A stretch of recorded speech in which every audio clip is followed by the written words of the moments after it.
Good evening and welcome to the St. Petersburg by Night Podcasting Network. Tonight, we present to you our Werewolf the Apocalypse Chronicle, Rage Across Tampa. Welcome to another St. Pete by Night revamped production. The following is rated for mature audiences and may contain graphic themes that will be distressing to some viewers. As always, we recommend you ensure the safety and well-being of yourself and those around you at all times. Viewer discretion is advised.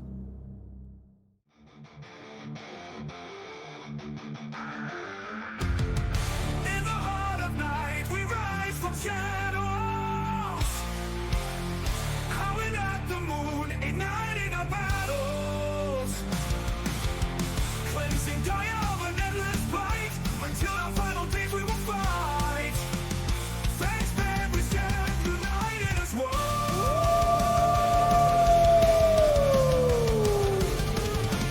Evil spirits lurking with horror and dread.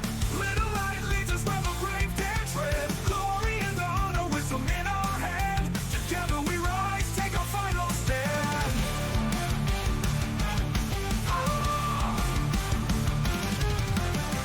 Everywhere we run, the wind is at our back. All the warring forces we will track. From the depths of the ocean to the clouds in the sky, vampires tremble as we learn to fight. Rage across Tampa, in this fight we'll stay. Evil spirits lurking with horror and dread. Little light leads us where the brave dare tread. Glory and honor, wisdom in our hand. Together we rise, take our final stand.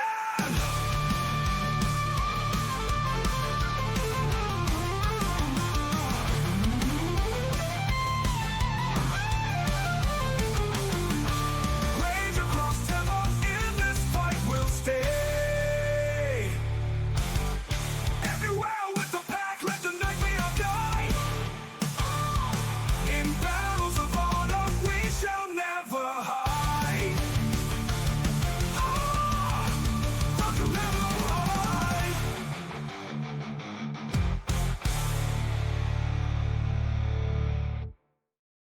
Good evening and welcome to the St. Pete by Night Entertainment Network. St. Petersburg by Night is an online World of Darkness role-playing community now offering 5th edition, 20th anniversary, and Chronicles of Darkness campaigns for you to potentially run or participate in. My name is Kent, also known as Misha Kent on all social media, and I will be your storyteller tonight. And it's Tuesday night, and you know what that means. It's time for Rage Across Tampa, our Werewolf the Apocalypse 5th edition chronicle set in the city of Tampa Bay, Florida. But now, players, why don't you go ahead and introduce yourselves, this time unlike last time. Hi, everybody. I'm Champ, Champagne, the living aspect of the infinite, whatever you want to call me, and I will be playing Aspen Weiss, Philodox of the Silverfangs. Hi everybody, I'm Noree, and I will be playing Malicious Jester, the Galliard of the Black Furies. Hey everyone, my name's Preston. I play Jace Dreams-In-Decay Thorne, the Urge of the Bonar.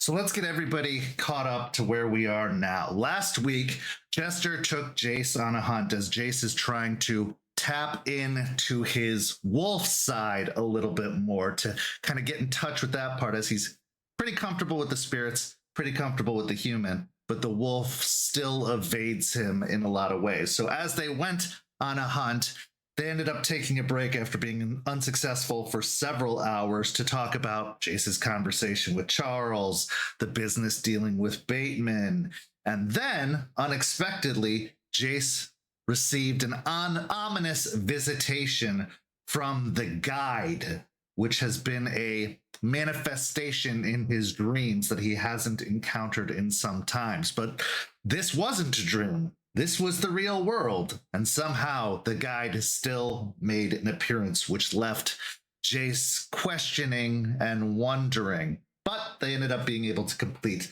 a successful hunt, mostly due to Jester's help with that.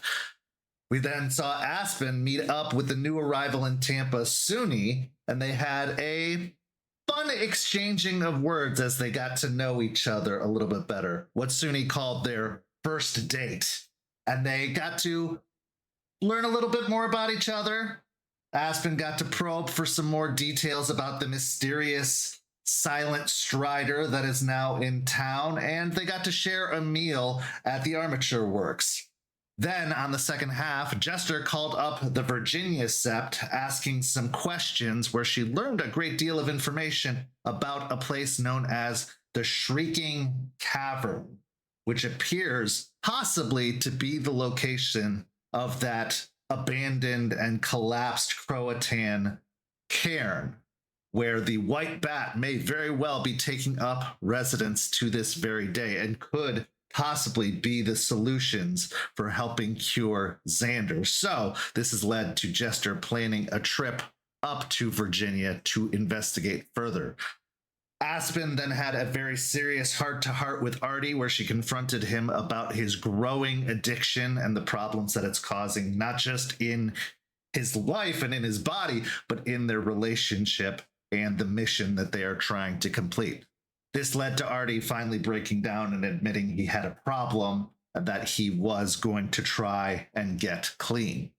And then Jace went to check in on the changelings.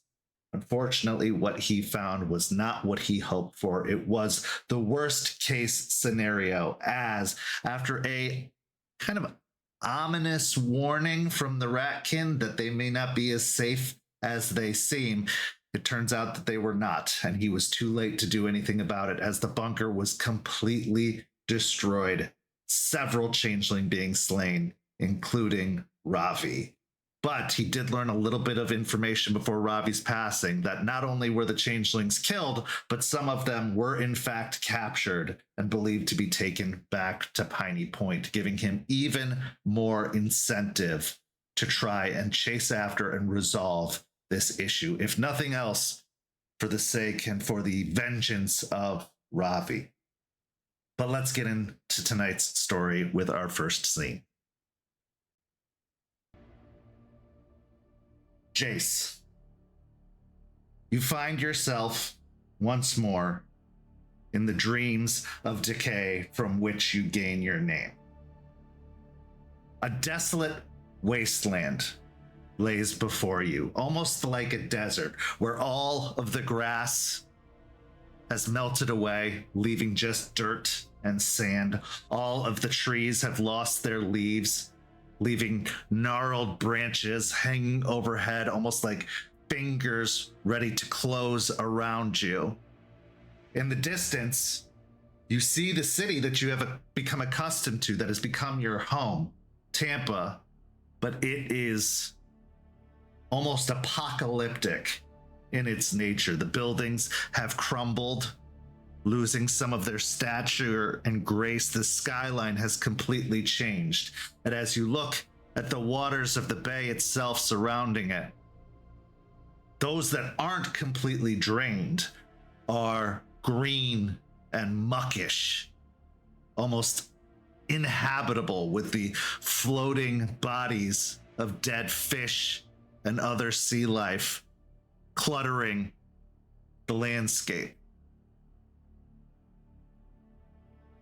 If you look around at first, you find yourself completely alone.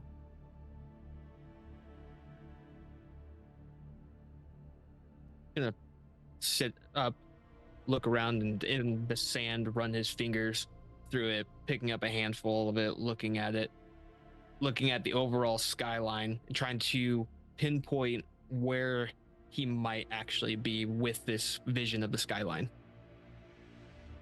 It's really hard to say for certain. The desert makes things a little bit more confusing. As far as you can tell, you are outside of the downtown area, but because of how much industry has spread out from the downtown area, and you're not seeing a lot of buildings around you, it's hard to pinpoint an exact location as to where you are. Looking about, stand up, look behind him, and then turn back towards Tampa, and then walk into town. As you move to approach the city, there are cars abandoned on the side of the road, starting to gain rust along the edges, the windows completely smashed in. There are knocked over newsstands, papers blowing in the wind. But as you look around, there's not a single person, being, living entity in sight. There's not even bodies laying on the side of the road. It is completely devoid of life, completely empty. You wander for what feels like hours across the city, looking for some sign of what this dream is supposed to be heralding, what it's supposed to be saying. But all you find is destruction, decay. Eventually, you wander to the coastline of the bay, moving along the edge where most of the water has receded from the coastline that it normally reaches up to, having pulled back further into the ocean, which is not looking very good itself. But as you walk along that sand, you leave footprints behind you. As you're trying to take all of this in, wondering when you're gonna wake up, what the reason behind all of this is, you see off in the distance, coming from very far down the coastline, a dot on the horizon, seemingly moving its way towards you, way from the south.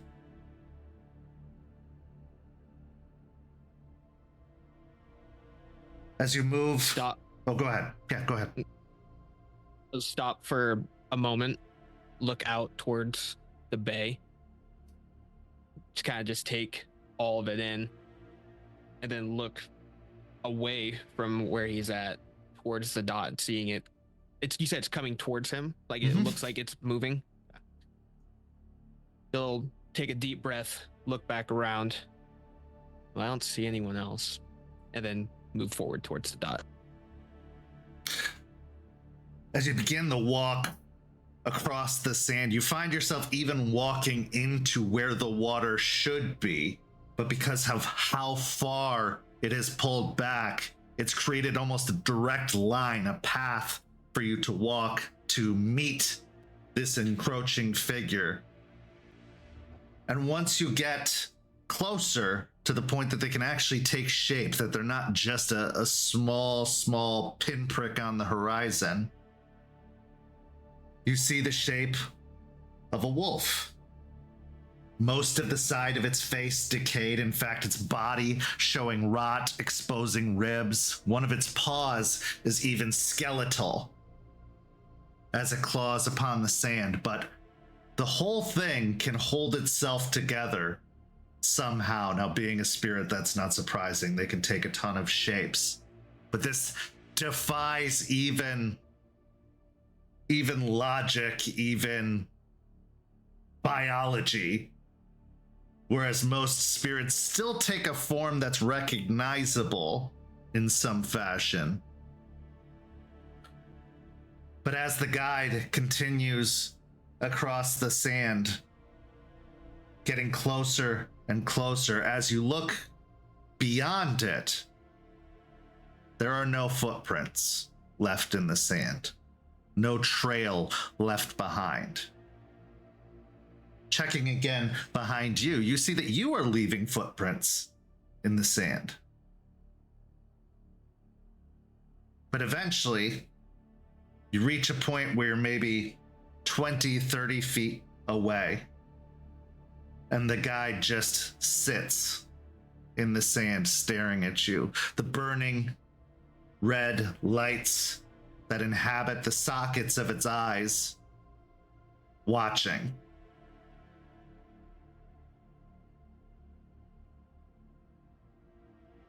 will stop moving, observe the overall demeanor.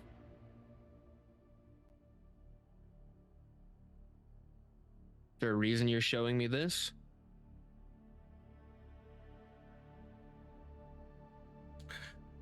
Is there a reason you're seeing this?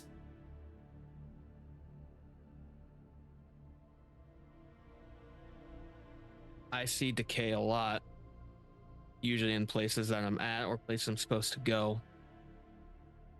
Whole cities, sometimes, but not nearly to this extent.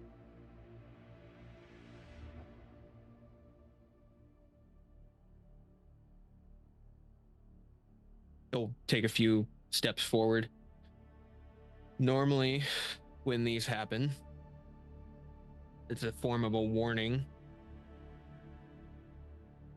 Other times, it's what is inevitably going to happen.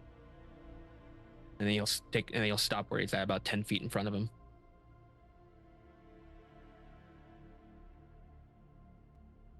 With me. It turns and begins walking in the direction it had come from, pacing along the sand. Take a deep breath, drop his head a little bit, and kick the sand and follow. As you travel, you feel as if you're running, as if you're speeding up because of how fast the coastline is going past. But you're not. You're maintaining your pace. But you find yourself leaving the city of Tampa, journeying south along the coastline. And then you see the destination as it shines almost like a beacon on the horizon. A large cloudy mist of yellow and green spreading out from it. As a spire made of concrete wrapped in decayed vine rises from the location that you know to be Piney Point. Eventually, the guide stops and sits once more, staying still probably a good half mile or so away. The fog, the mist coming off of it is so thick that it's hard to make out any of the details at ground level.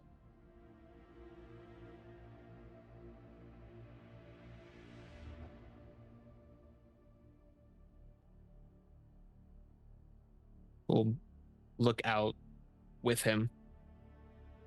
I'm familiar with this place. They telling me it's impenetrable. No.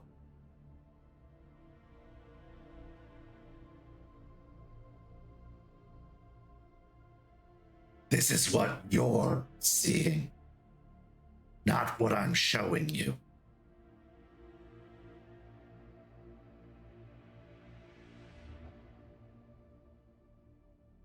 Would help me clear my eyes to see the vision that you're giving.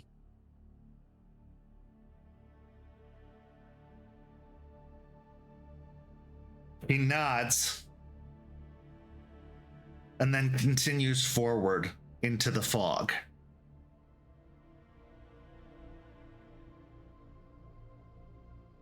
Reluctantly, you shuffle steps, but then he'll follow behind. As you walk into the fog, it becomes so thick you can't even see what's in front of you, to the point that you're starting to stumble blindly through it. But once you arrive at the other side, once it clears enough that you can see, you see a moment frozen in time. Almost like a tableau laid out in front of you. It's not as decayed as your visions usually are. Decay is creeping into it, but it does very much seem like a clear picture of a battle scene. Off to one side, you see a massive creature, a large lizard, almost like a dragon. It is roaring and raking its claws as these vined creatures, these infected, are swarming around it. You also see the ratkin off to one side. Back to back, all of them surrounded by these creatures that are starting to swarm in. They're all frozen in place as if mid-combat, mid-battle. Some of them are in their Ratman forms. As you proceed forward, overhead, you see a large half bat, half man, Xander, the way you saw him in the Deep Umbra, flying overhead, leading some of those bird plants, those stinger plants. Not leading them, but basically trying to lead them away, take them away from the ground. So they're chasing him effectively.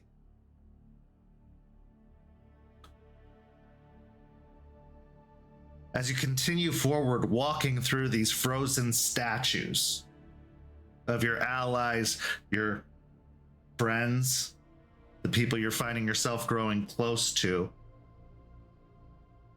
you head into the greenhouse. And the greenhouse is terrifying, to be sure. The plants that have started to grow in the greenhouse are unlike anything you've ever seen before. They are distorted and twisted versions of the plants you know to exist in the real world.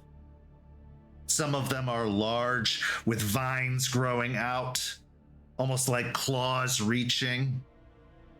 Some are like the most terrifying Venus flytrap you've ever seen. Jaws open, ready to consume. Eventually, you come upon Jester fighting one of these jawed flytraps with her clave out in her war form, digging the clave into the side of one of these creatures. You see Charles completely engaged with a massive, hulking, almost 15-foot tall creation with 6 arms growing off of it. Just stitched together of organic material and flesh.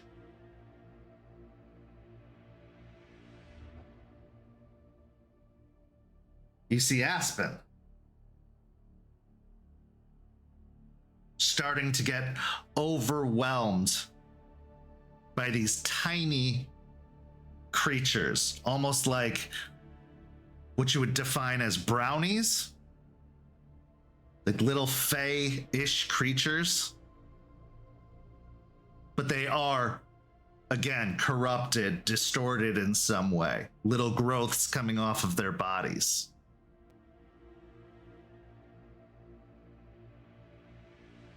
And then you see you. You are locked, solely focused on the being in front of you. You can't make out their details as they are hooded, but you can see the burning green eyes and the glowing red eye.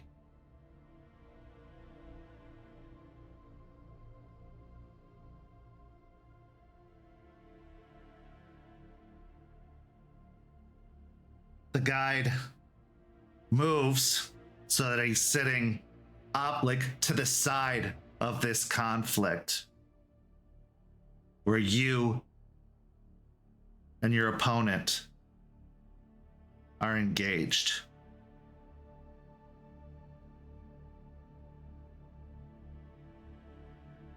He sits and looks up at the two figures before looking to you.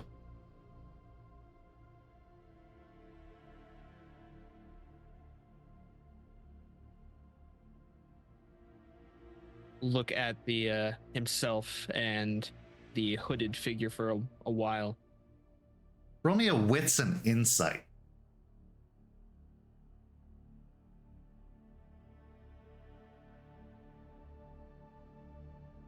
Rage 1?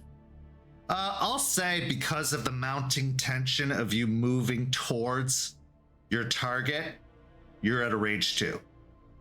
Okay. Even in dreams. 3. Looking at your visage, you see in your own eyes, in your own face, a complete lack of care or concern for anything else but this target. Your sole focus is this enemy, the one responsible for all of this, the one who led to the death of the changelings, the one who infected you and so many countless others, the one who brought this wickedness, this plague to your world. So much has happened. So much pain. So much torture. So much agony. That as you look upon your face, even though there is a fire of visceral rage, there's also an emptiness in your eyes, devoid of feeling, of care, of concern, of empathy for anything else. What you see in this moment is someone who has completely succumbed, possibly to Hoglosk, but definitely to frenzy.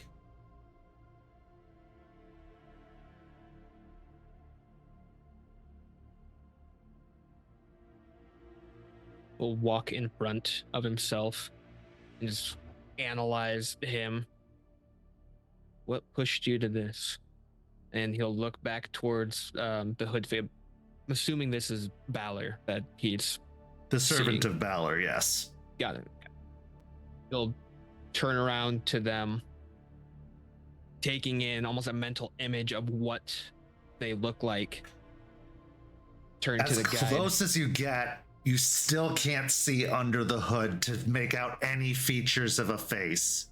But what you can see is this green eldritch flame forming in their hands.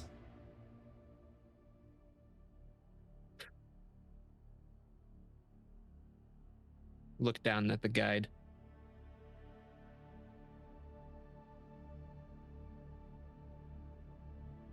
What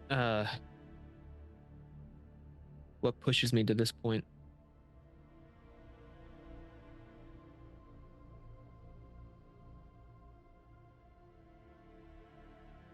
I think you know it has already begun.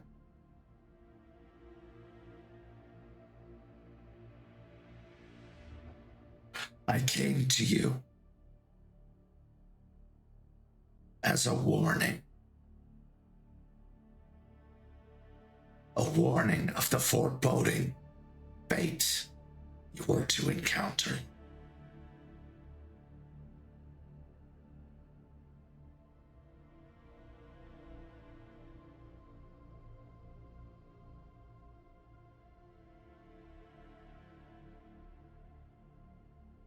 He'll break eye contact and look to the rest of them.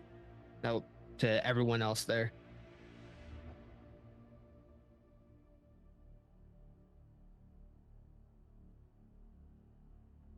Do we make it out of this one?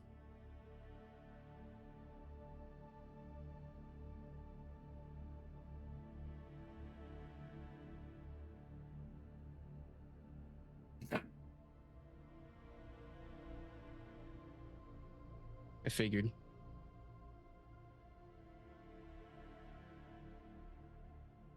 He'll turn back to him.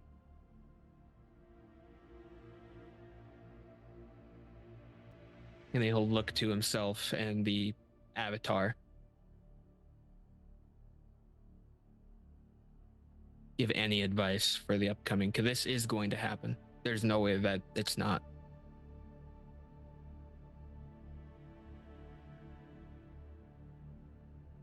World you are seeing is the world you will create. If your sole purpose is revenge,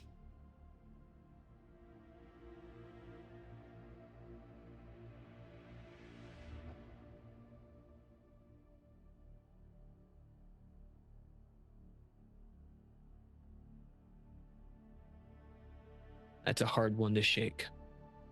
yes,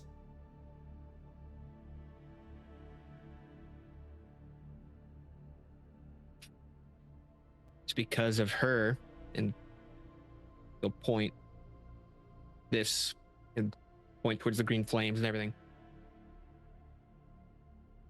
But we had to get iron. We had to go and do these extra things. It's because of what's going on that a very close person, I never thought I would have a friend like this, is dead, and I had to put the final stake in that coffin.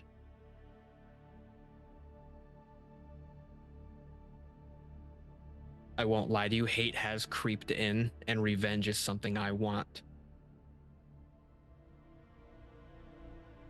but not just for them.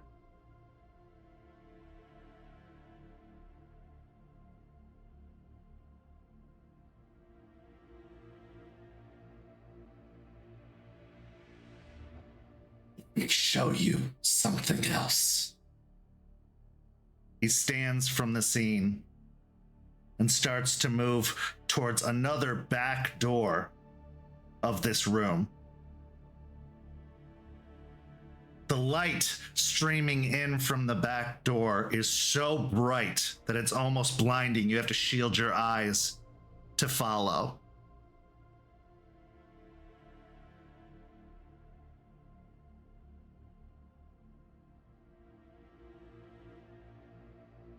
As you step into the light, in a flash, you find yourself outside of Piney Point once more. But the landscape is completely different than it was before. Instead of infected swarming, you see black-furred Guru swarming. You see strange and twisted creations from the Umbra, but on the real world swarming, having poured out of this opening that seems to be anchored to everything nearby. A literal tear in the gauntlet. You see other Guru engaged with these black-furred Guru, many of the black-furred ones having brands of a spiral in their skin. As you look around, you don't see the guide. But what you do see is at the opening itself, a figure tearing the barrier of the opening down, going into it and reaching up and pulling at the barrier. This individual is a guru in their war form with a dark brown fur, tangled and wild. And as they tear at the wormhole, attempting to close it, you can see that the entire side of their face has been burned away, revealing bone. You can see that their side and their extremities have burned away. And while everyone else is frozen, they turn to you, turning their head to look at you.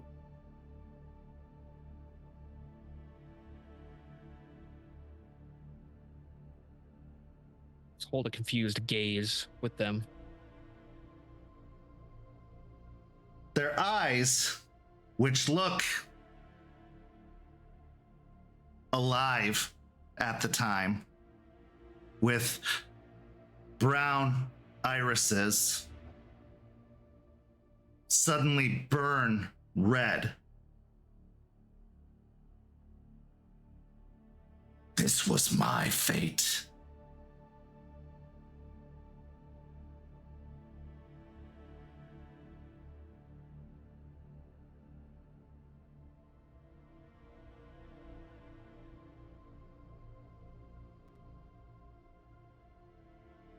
Look him dead in the eye and then look at Piney Point, looking at the tear.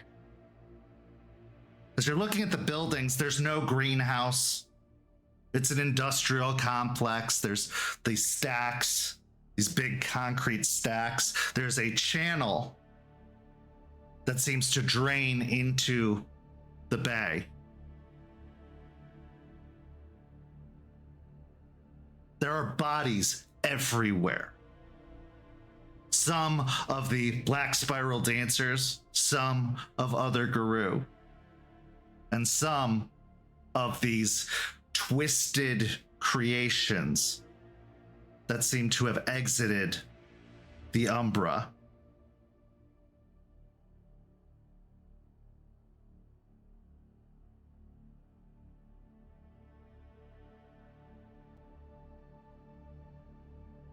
Why?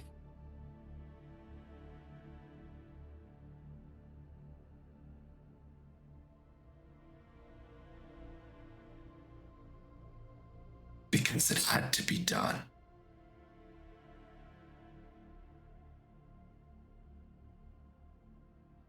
Looking back at all the death.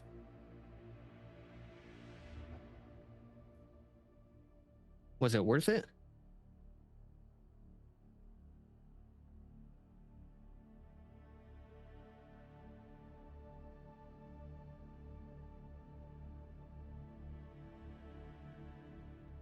Yes.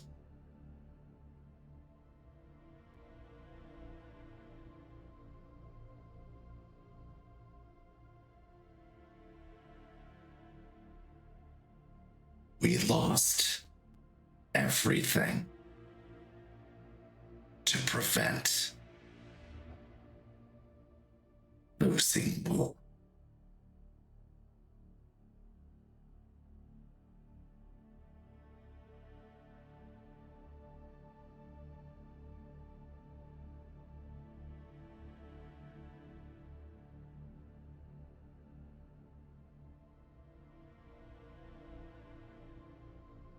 You see, he actually releases the wormhole and steps back.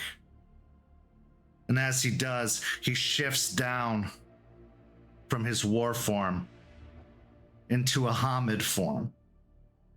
The same burnt away half of his face, the hits in his side. But what you see is a man who looks completely unhoused, dirty, unwashed, a scraggly beard and long, scraggly hair. a heavy overcoat, the remains of a stocking cap hanging onto his skull. While one eye, the burnt away eye, burns red. His other eye has this completely bewildered expression,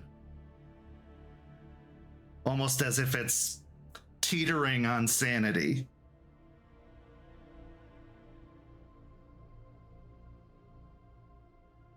Take a few steps closer.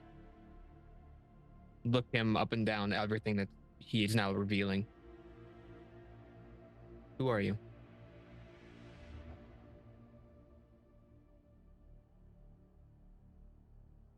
I'm the guide.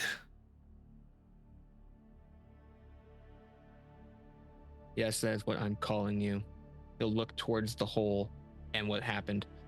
Were you called the guide the whole time?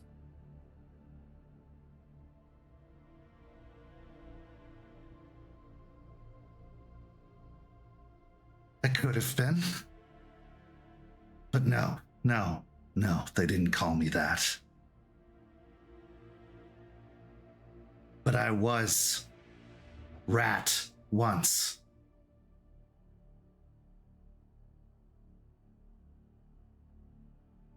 I saw this future. And I took it anyway. Because it had to be done.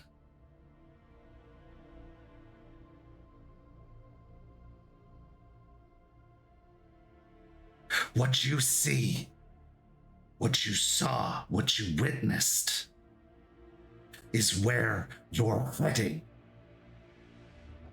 not where you need to go.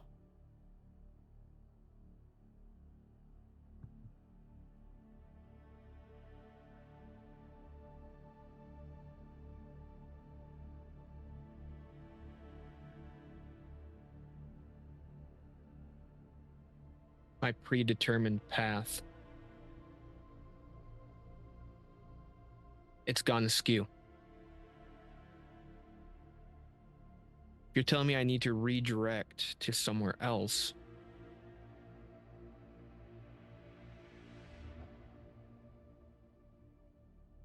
I'm telling you, you need to find your reason, not the reason they've given you.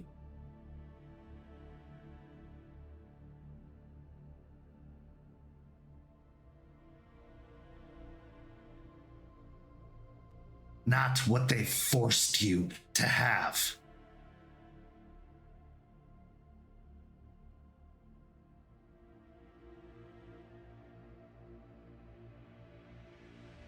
My reason, after all that I'd lost, friends, family, even knowing that all that I cared about was going to die this day.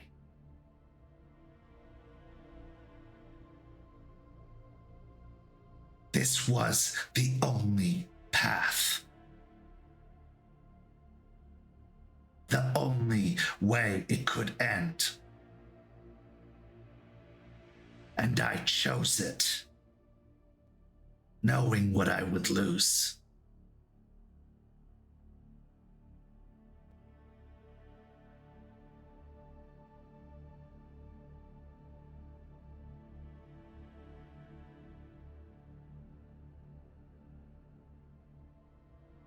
I chose right over good.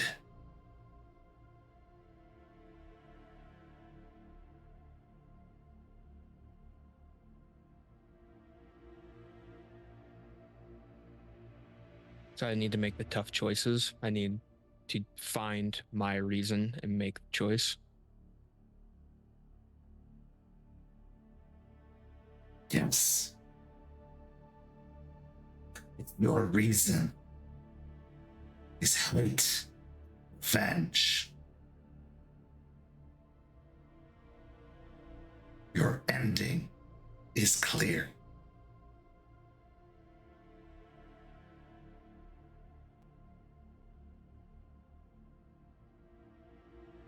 It won't bring them back, any of them.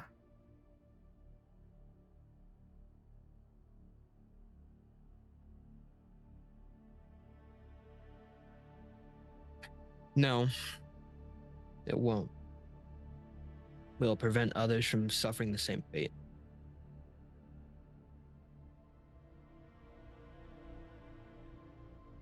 That's up to you. And your companions.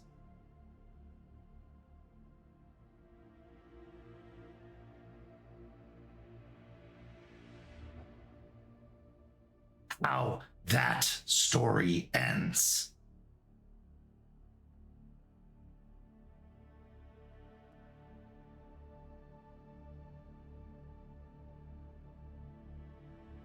Remains to be written.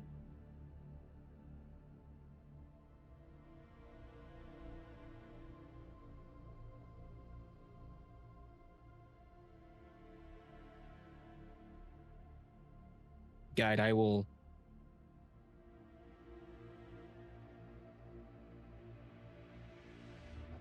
do my best to redirect the tide that this has taken.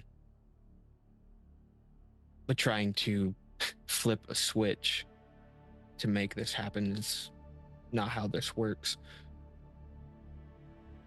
Why? But I hear your...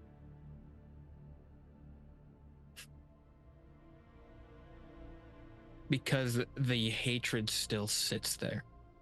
Just to remove it and just push to the side, I can't just make that happen. That feeling still remains. It still sits in the bottom of my stomach, and I can't just turn it off. I can try and move it, put it to something positive, but the core of it,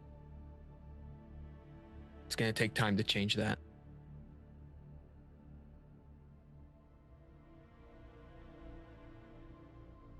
He reaches up to his coat and pulls it open. And he fishes a hand in. This hand is skeletal and burned away from its touching of the wormhole. As he digs through the jacket,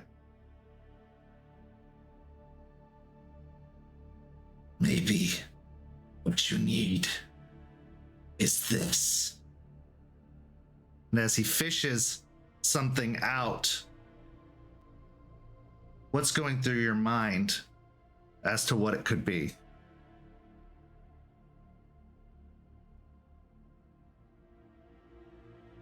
Could be a memory. It could be could even just be an image. It could be a object, something to draw him out from where he's sitting to try and reflect on himself. As your mind's racing through all these possibilities, his skeletal hand exits the coat. And what he's holding bewilders you as you look upon a half-empty container of French fries.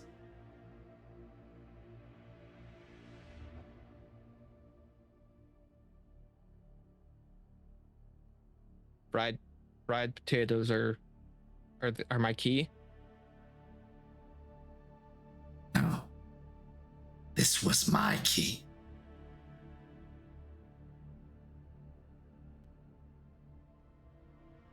But you can have a key like this too. Because of what it represents. Have one. And he holds out the fry container to you.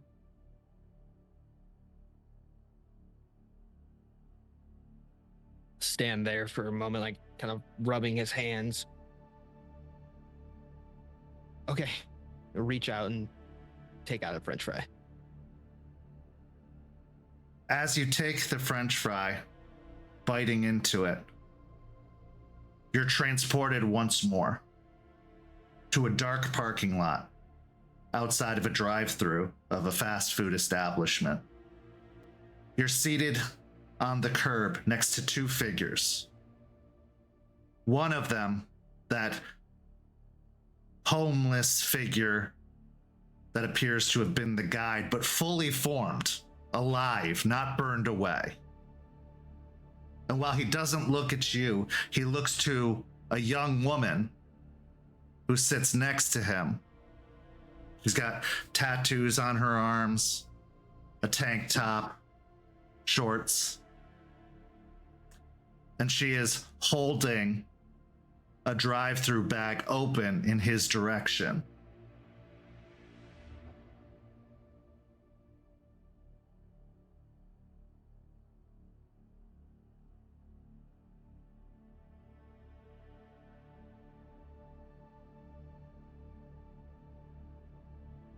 Get up from the seated position, look at them both, and then take a look inside the bag. You see the full container of those French fries in the bag.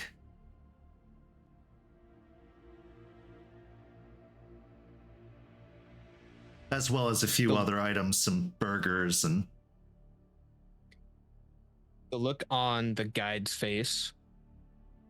I can do an insight check, but just to see what is he feeling sitting next to this woman. Well, he still has that somewhat bewildered, teetering on the edge of reality look in his eye. His features are softened, as if taken aback by some kindness that he's not expected, that he's not come to know in his life.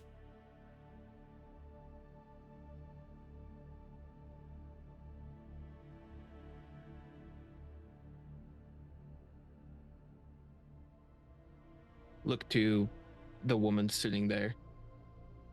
Same thing. See any type of emotion that she's giving off. In her eyes, there's a sweet naivety. Someone who hasn't been completely torn apart by this world. She is kind and positive, and you can tell that the smile that she's giving to him radiates with affection and caring. And her eyes looking at him seem to see past the exterior of a odorous, bedraggled, torn down individual, someone that many would just walk past, ignore, forget. Probably purposefully avoid.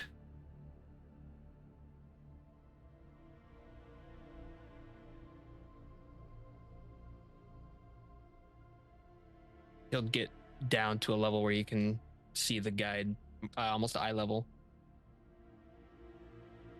and look back at her. Kind innocence.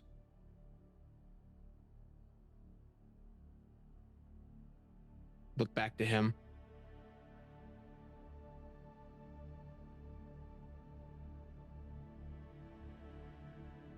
Did she give you a purpose?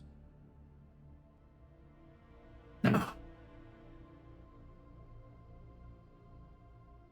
My purpose was clear. I knew my ending from the beginning.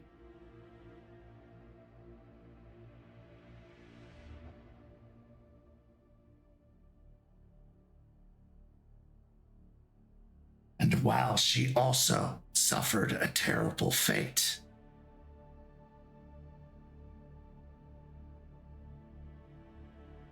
she She made me feel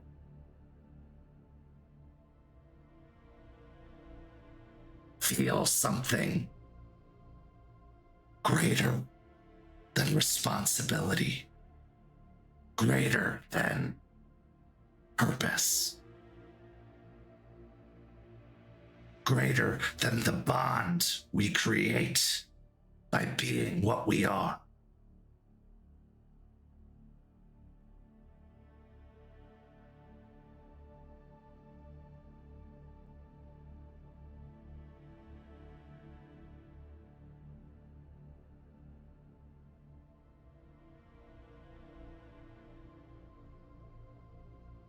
For a long time, I was alone, even when I was surrounded.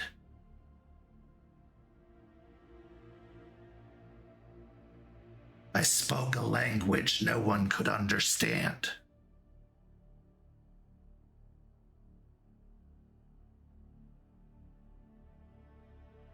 She learned the language.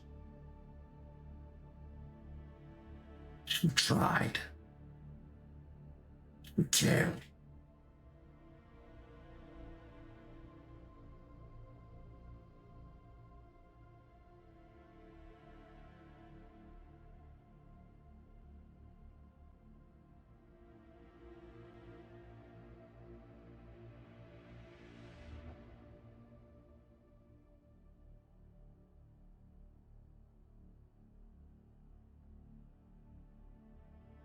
You met the same fate. That was she at that place? No. She was somewhere else, doing what needed to be done.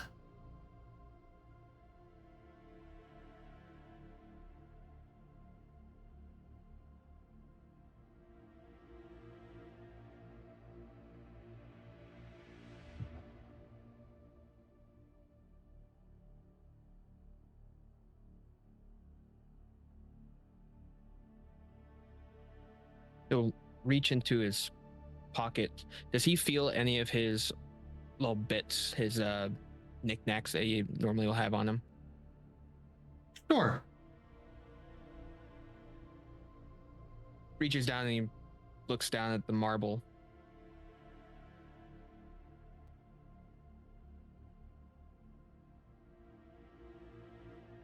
And then puts it away.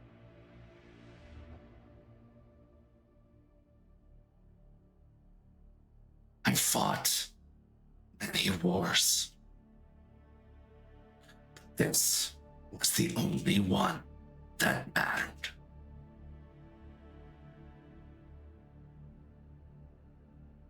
As you look to him, studying him, you could tell that the overcoat that he's wearing is covering another coat. And as you look upon it, you can see that a tattered and dirty military coat sits underneath his overcoat.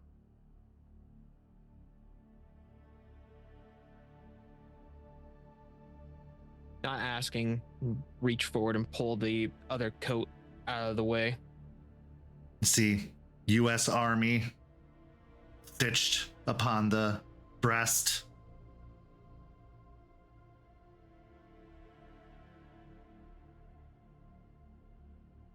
Many wars. Only one that mattered.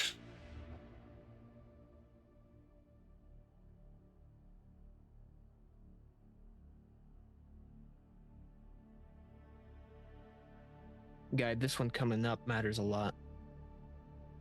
Yes. It's not even the last one. Not if you don't let it be.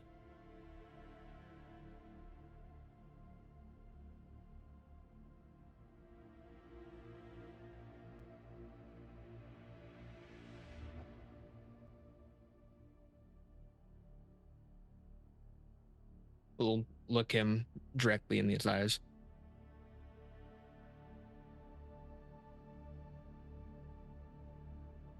don't want it to be.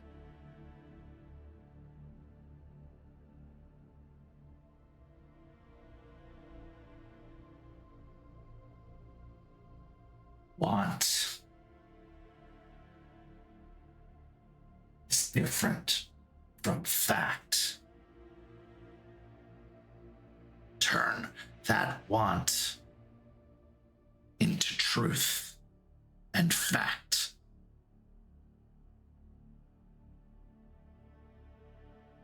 I will.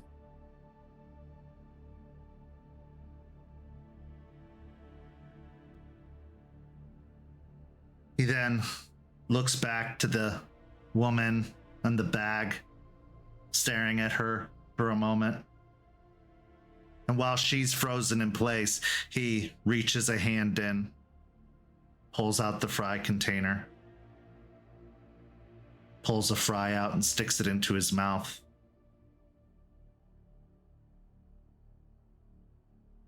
It's time to wake up. Not just from a dream.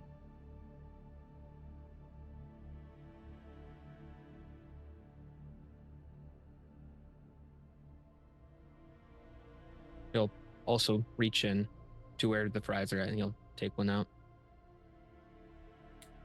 Time to make a reality. He'll take a bite.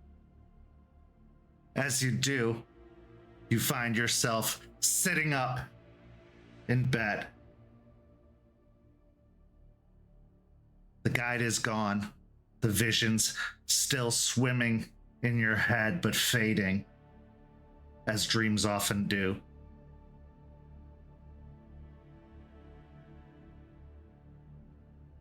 How does Jace feel, and what's going through his mind after this walk with the guide? His mind is going all over the place, but per tradition, he will get up from his dream, grab his journal, make his way out, get a coffee going, and write down what happened. And as he's writing, the whole emotional roller coaster that happened re-happens for him. He gets to that place of hate, that revenge kicks back up. But as he goes further in, he can't go into this with that. He needs to find a different reason to fight, a new reason to keep going, and not one that everyone else tells him he needs to be doing. He's fighting for himself, but he's also fighting for others, but he needs to take the fight that he has for others and put it more to the side. He needs to fight for himself, that the things going on here are affecting him. And the only way to move forward with the different battles going on is to start with himself.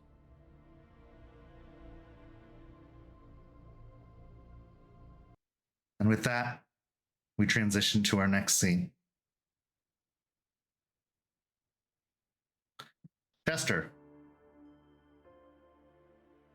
you have gone with Eliza to go to a massive flea market on the northeast side of Tampa.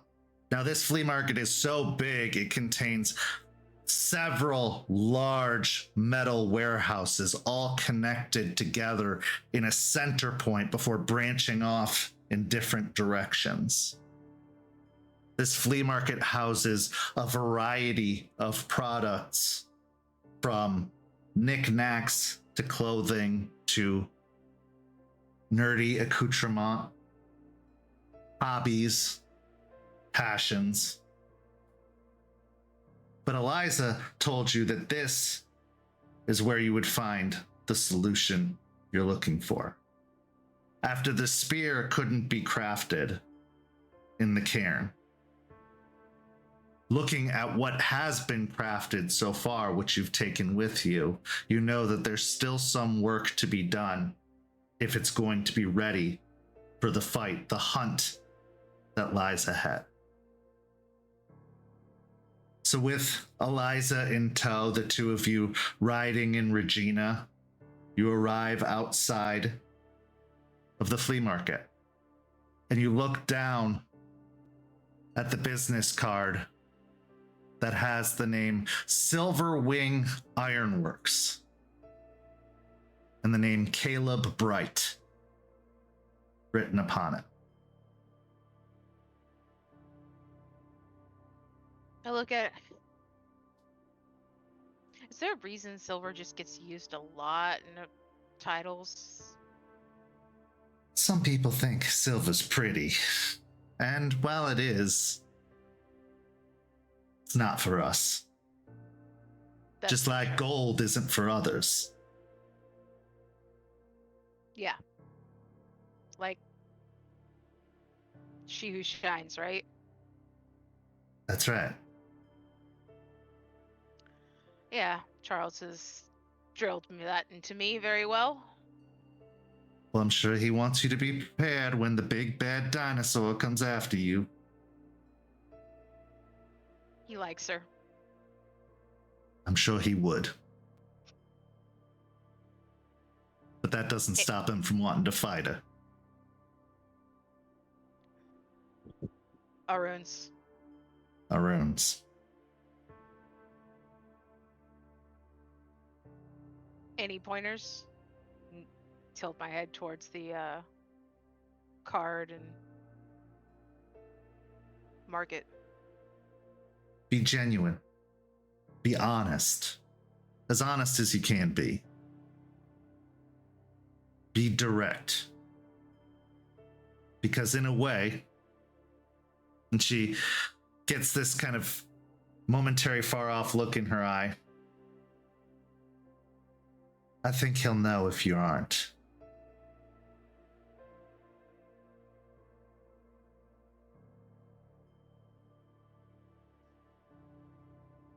How can I be honest and still not break the veil? What? I need this weapon to go fight a monster? Jester, you've been a Galliard for years now. I'm sure you know how to creatively script a conversation. Fine.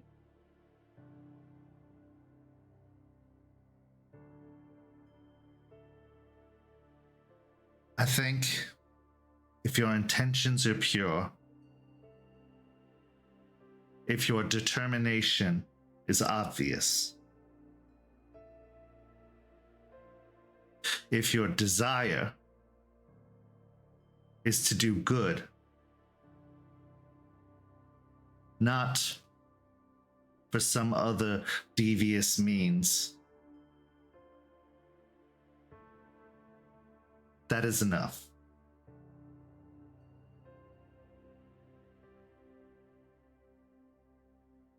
Okay.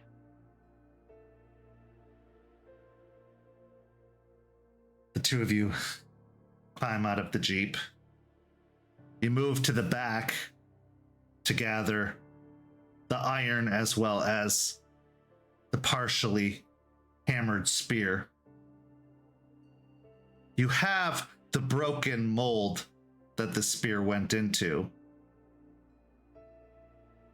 Not entirely sure exactly how useful it's going to be. Do you take it with you? Yeah. So gathering up all the necessary components, you end up putting them into a wagon to drag behind you, as it would be far too overwhelming to carry all of these different implements, even with Eliza's help. You start walking into the market. It's a busy day in the market. There are throngs of people moving throughout the various corridors. The market's usually only open 2, maybe 3 days a week, primarily weekends. You had to park a short distance away from the facility, but thankfully there's parking all around it. So eventually you find a patch of grass off the gravel driveway to park. And dragging the wagon behind you, you enter in through one of the open, almost barn-style doors that are slid open, exposing the market beyond. Many of the vendors use chain link fences to hang up their products off of. And as you venture down the various alleys of products, you get to a center point that looks like a food court with a multi-sided pillar that seems to have various windows along the side for the various different foods that are available to you, as well as some small carts that encircle it at the edges of each of the entryways.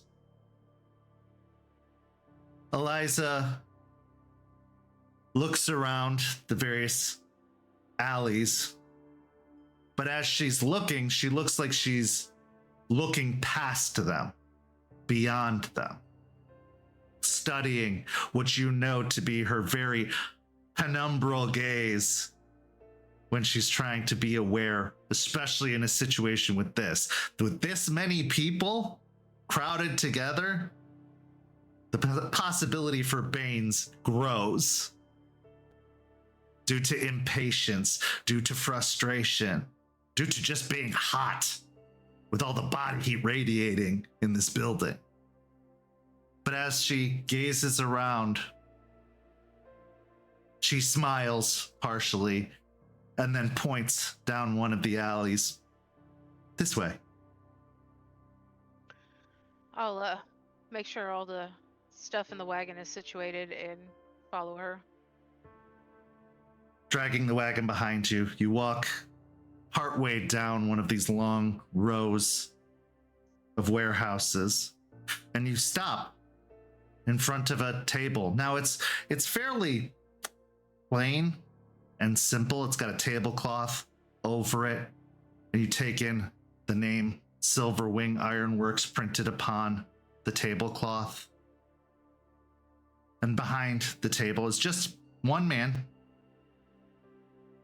clearly the proprietor, Caleb Bright, a man who has big, strong, muscly arms, but you can see the signs of spark burns along his forearms.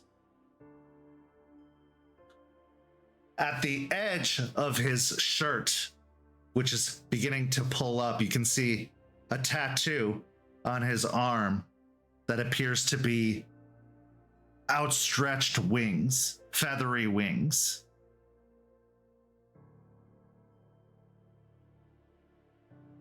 He looks to you with very kind eyes and a very large smile, genuine, warming.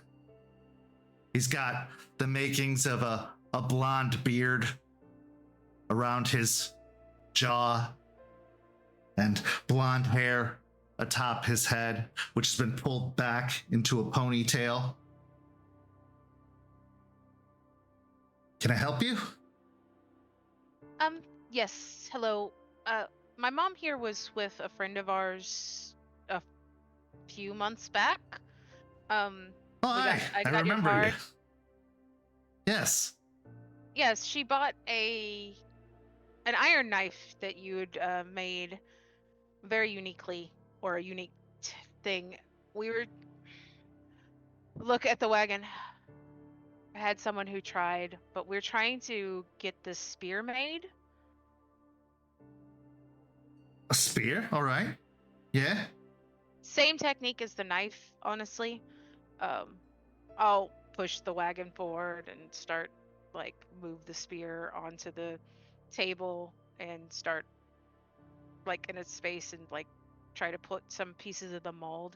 The mold broke when they were trying to hammer it. You can see that. You can see some of the dings and dents at the end there, as if they're starting to flatten out. Nothing to shape them. Pretty good work so far, but definitely has a long way to go. Well, I was hoping if you could, I don't know if you could pick up the work, or, this is the only material we have, but I was wondering if we could commission you to finish it.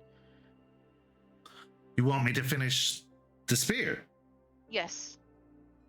And a rush job if possible. All right. Urgent job. I can probably do that. What's it for? Look to Eliza.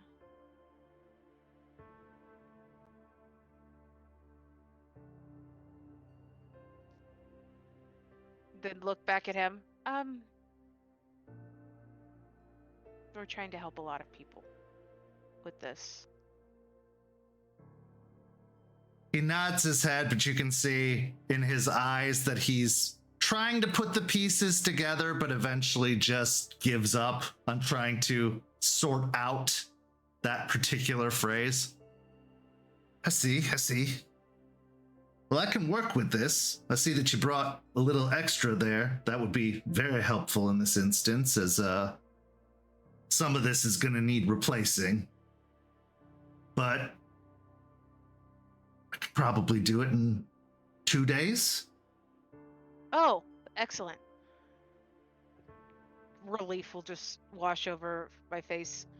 Okay, how You much said a is rush it? order. If it was my preference, I'd take upwards of a week on it just to get some of the finer details in there. I understand, but I will definitely place a different order with finer details so I can see your work. I heard you had a Sting replica. A friend sent a picture to me. Oh yeah, right over here. And he reaches back to one of the cage walls behind him and pulls down a sword that is in a perfect leather sheath with some of the metal details at the tip and along the side. He lays it out on the table. I'll look at it. Is it actually is it just for show, or is it actually usable? Do you go to pull it out of the sheath? Yeah, I'll go Okay. to pull it out and inspect it. As you pull it out, you see the carving rune work that goes up along the side, just the same details that you find in the movie itself, that spirals up one side and down the other. You see that the handle, which is made of wood, has almost like a gold filigree painted onto it, wrapping around the handle. And the pommel is perfectly shaped and carved, also made of metal. He says, careful now, don't swing that too wildly. There's still people walking behind you. But as you look at it, grabbing the blade, putting the slightest bit of tension on it, you find that it is very sturdy, very stable. And touching the edge is quite sharp. It's very nice. A seat, please.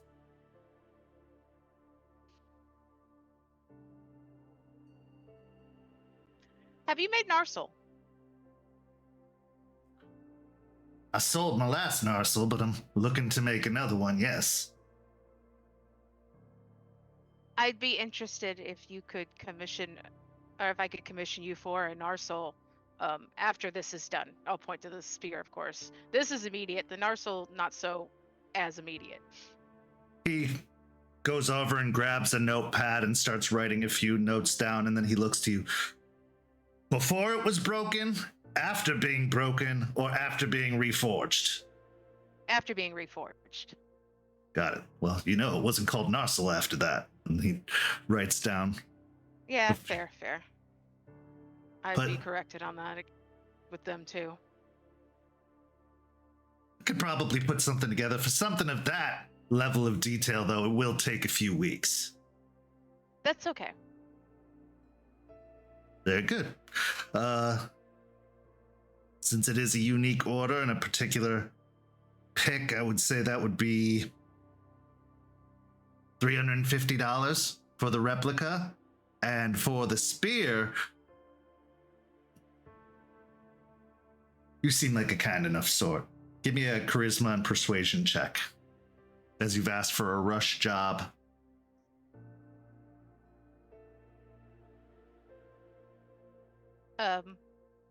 Throw in the sting too. Well, that's about $250 for the sting, so he'll jot that down.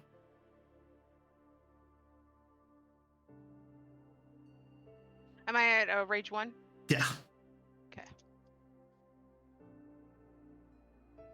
3 successes. He looks at you with the notepad, his pen hovering above the notepad. You seem like a kind enough person, and you said it's going to help a lot of people, so we'll say 500 for the spear. Does that sound amenable? That sounds great. Excellent. I'll reach into my bag and pull out a wad of cash and count out. It's the cash I've been saving up from working with Jace at the bar. My emergency mattress money, basically. As you pass over the wad of cash, he doesn't even stop to count it. He just takes it, seemingly on pure faith that it's the right amount, then moves over to a small lockbox under another one of the tables and opens it and places the money inside and closes it. He then steps around the wagon and starts unloading the various materials you've brought, the bricks of iron, the partially crafted spear. He then pauses to look at the molds, the mold that is cracked and broken in several pieces. I didn't know if you needed that. Well, if this was your intention, it's good to know what you're planning on, and I could probably recraft a mold similar enough to this to try and get the shape. I don't want to leave you with something plain and boring. Thanks. So he takes the broken pieces of mold, kind of juggling them in his large hands before putting them off on one of the back tables and attempting to reassemble it as best as possible, putting the pieces together almost like a jigsaw puzzle. I will give him a hand, at least moving them, not reassembling them, but... All right, then. Well, I think I have everything I need here to make what you're looking for. Suppose the market isn't open in 2 days. Is there a place I can deliver? Yeah. I will... Or if you'd like, you can come by my shop and pick it up. I'll do that. All right.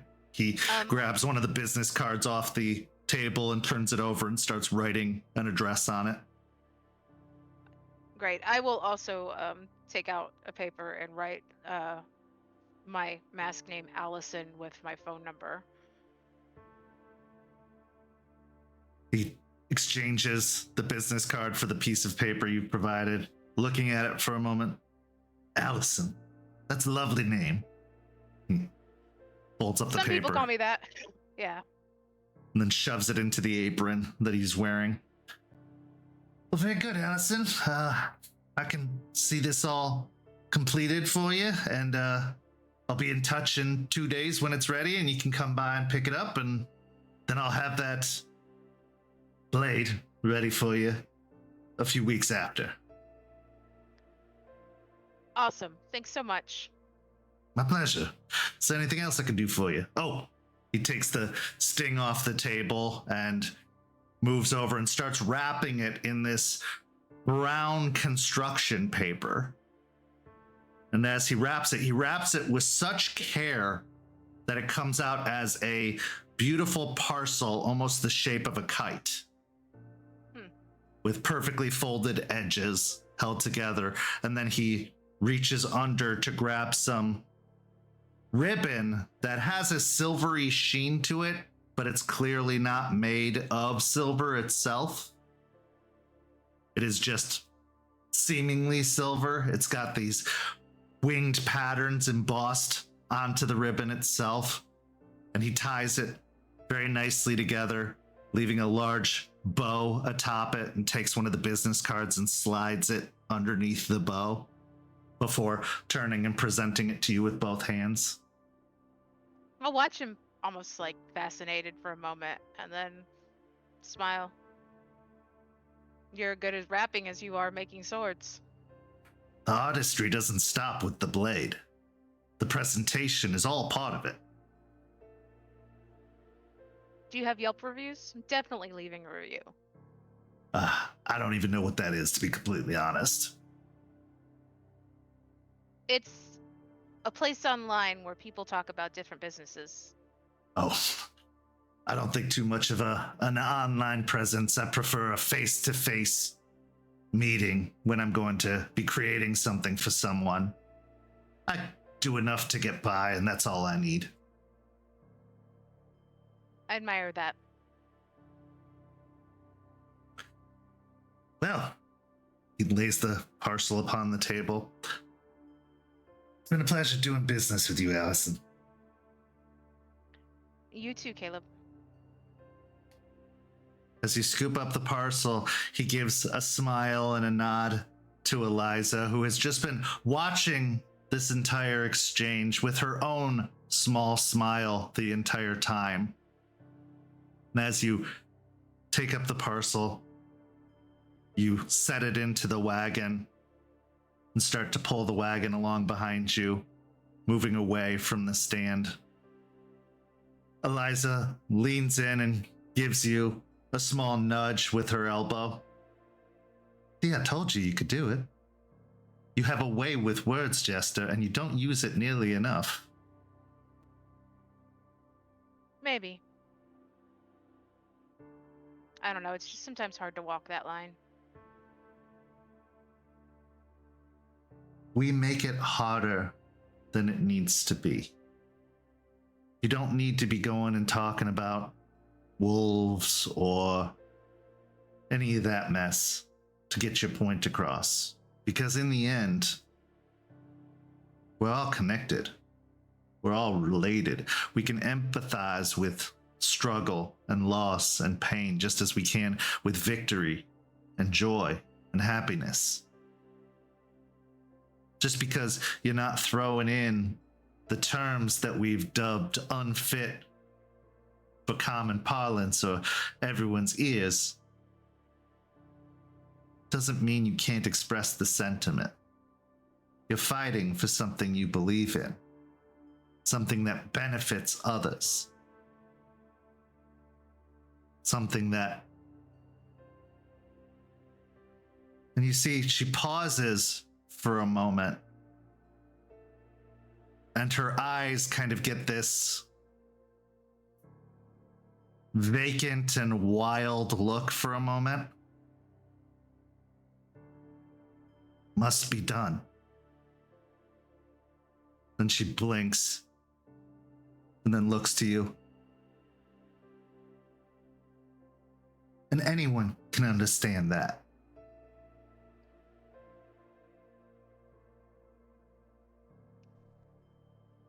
You okay? Yeah, of course.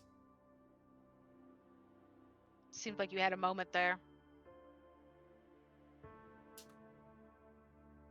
I was taken back to a different time, long ago. An old companion, no longer with us.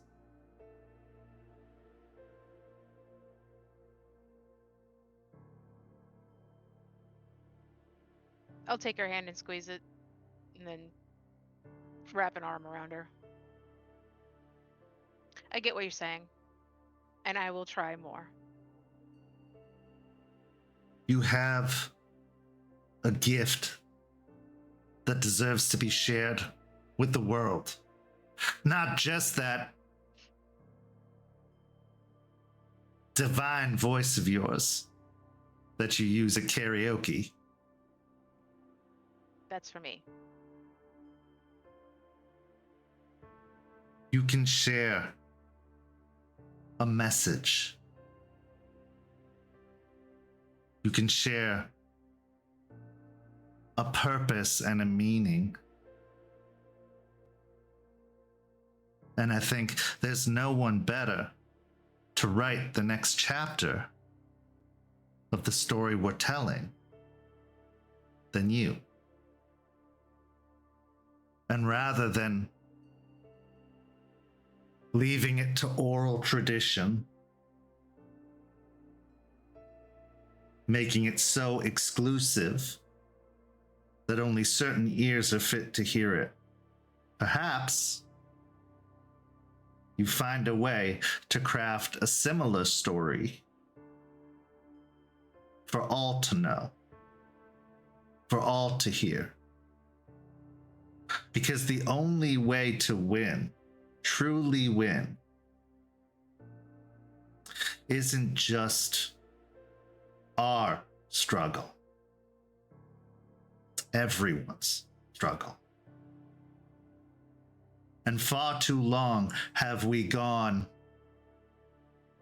leaving them completely in the dark, considering them to be tools or pieces or victims.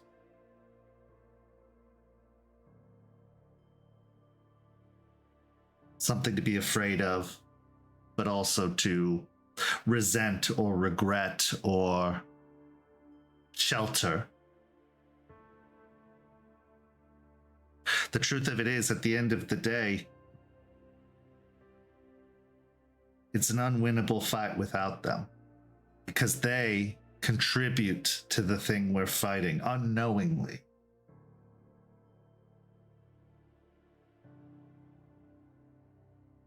Does that all make sense? Yeah. Now, I'm That's what I not saying wanted go share the recipe and spill the secrets out there, but the message is strong. The meaning behind it must be known. I tried that. You did.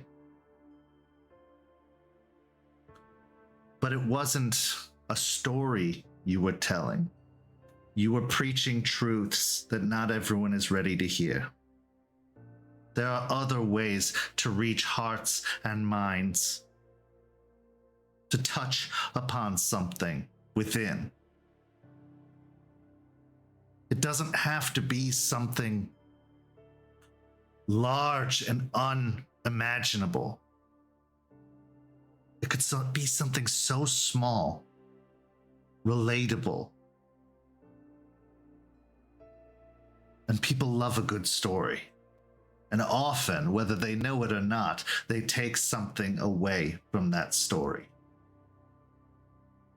You weren't telling stories, you were shouting truths.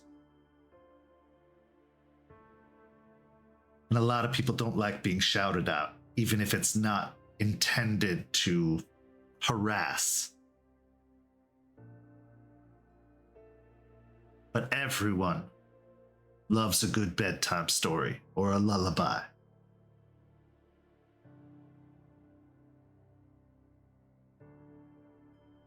Okay. I think I get what you're saying.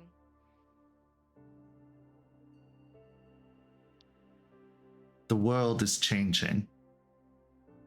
And while I see the changes we're making, there's still a lot that we keep the same.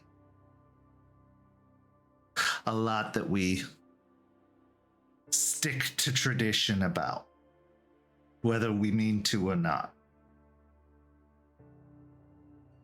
If we're going to change the world,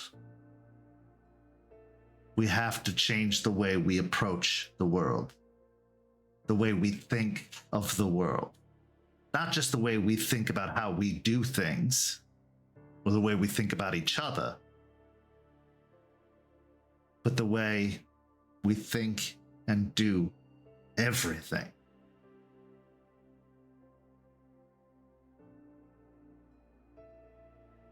There are those that want to support what we do. You know this. They may not know the full truth of what it is, but they're still fighting that fight.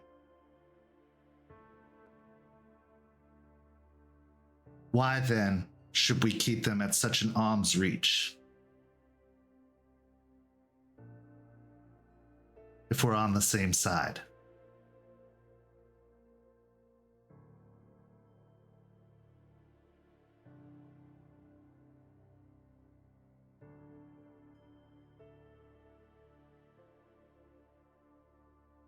Because the ones we fight against like to use them against us. They do. But the only way they use them against us is because of their ignorance. And I don't mean our enemies, I mean the ones we care about. They're just ripe to be used, to be manipulated, to be controlled or destroyed.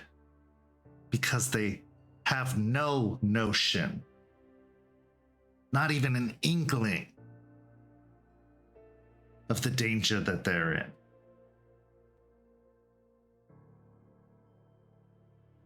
Why then do we put the burden solely upon ourselves to protect them when they don't know they need protecting?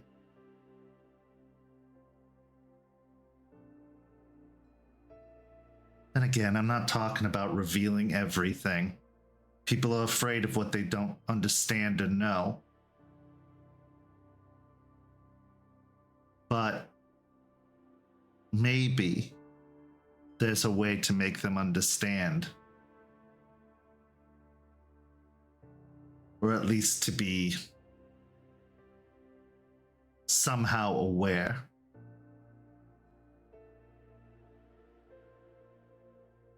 I'll think about it. I know you will. And I never expect an answer, Jester. I never expect a solution. Others have tried and failed miserably, but they weren't you.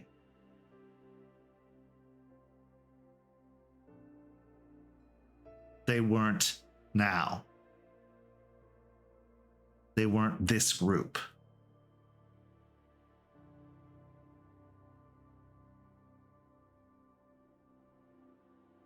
With that, she falls. Oh, go ahead. You have a lot of faith in us. How could I not, after all you've done for me? How could I not, when you've done such incredible things?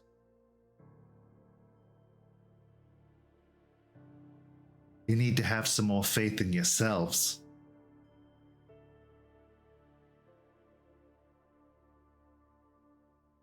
I think for the most part, we're just trying to survive.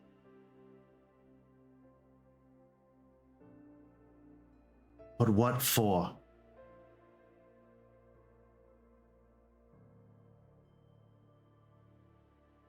If that's your focus, your reason, your purpose. You know it's not. I know. But some days, in some moments, it could be, even if you don't know it.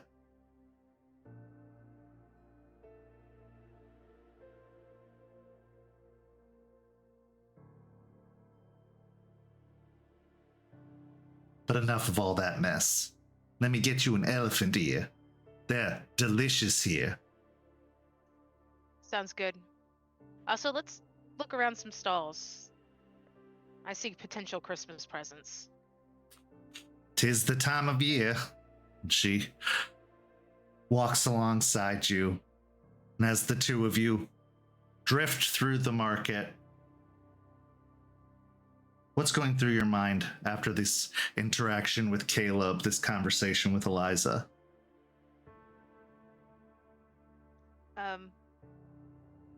Glad that the spear will not take so long. Because we really need to take care of this wolf. Especially after what happened to the changelings. But really, my mind keeps circling around what Eliza was talking about.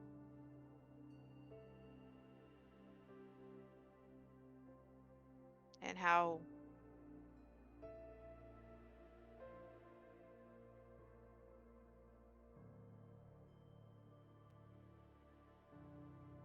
how I can inspire people, humans, mortals, to actually stop aiding the worm and start making things better. And with that, we transition to the final scene of the first half of tonight's story. Aspen, you have been on the mission to try and find a way to destabilize Piney Point, to cease their operations. And for weeks now, you have been coming up with strategies and plans and possibilities for how to execute a legal attack on Piney Point.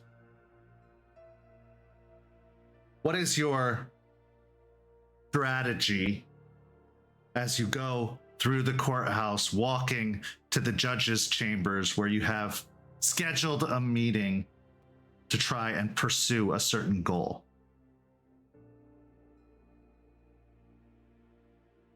So the strategy is to prove that Piney Point has fraudulently gotten permits for their hazardous waste disposal, seeing as how the fertilizer is of not natural. It is synthetic in the way that it's made.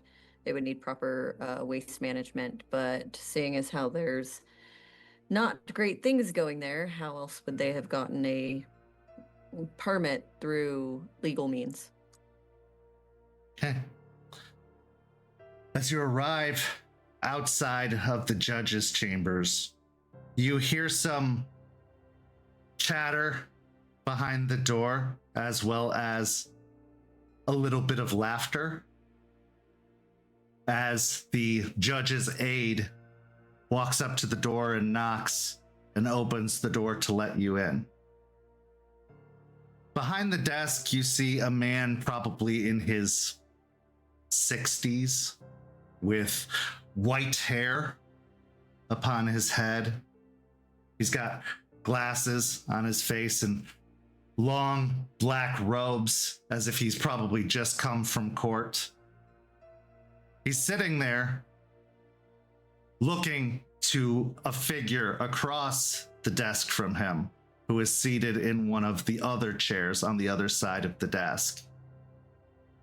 The man seated across from him is a younger man, probably 31, 32, dressed in a very sharp, fine suit with a very angular face and glasses as well, with slicked back dark hair.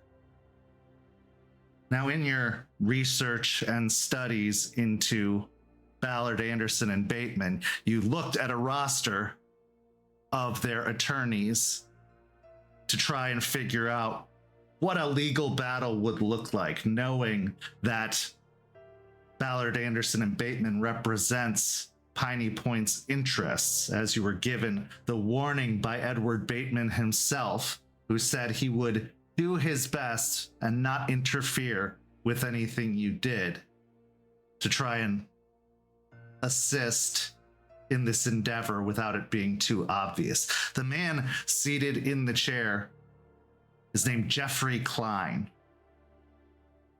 And by all appearances, he looks or gives off that vibe of a almost confident and seemingly maybe even overconfident attorney.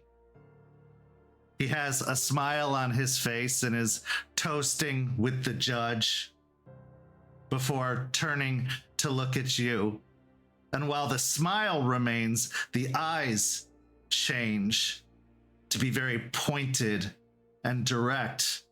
And he says, Miss Weiss, we were waiting for you.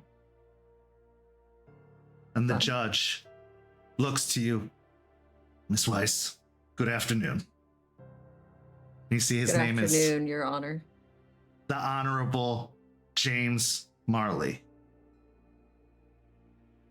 Please have a seat, and we shall proceed. And Jeffrey finishes his drink and sets it on the desk, and the judge moves aside a few folders and pulls out another folder that he lays down in front of him and opens.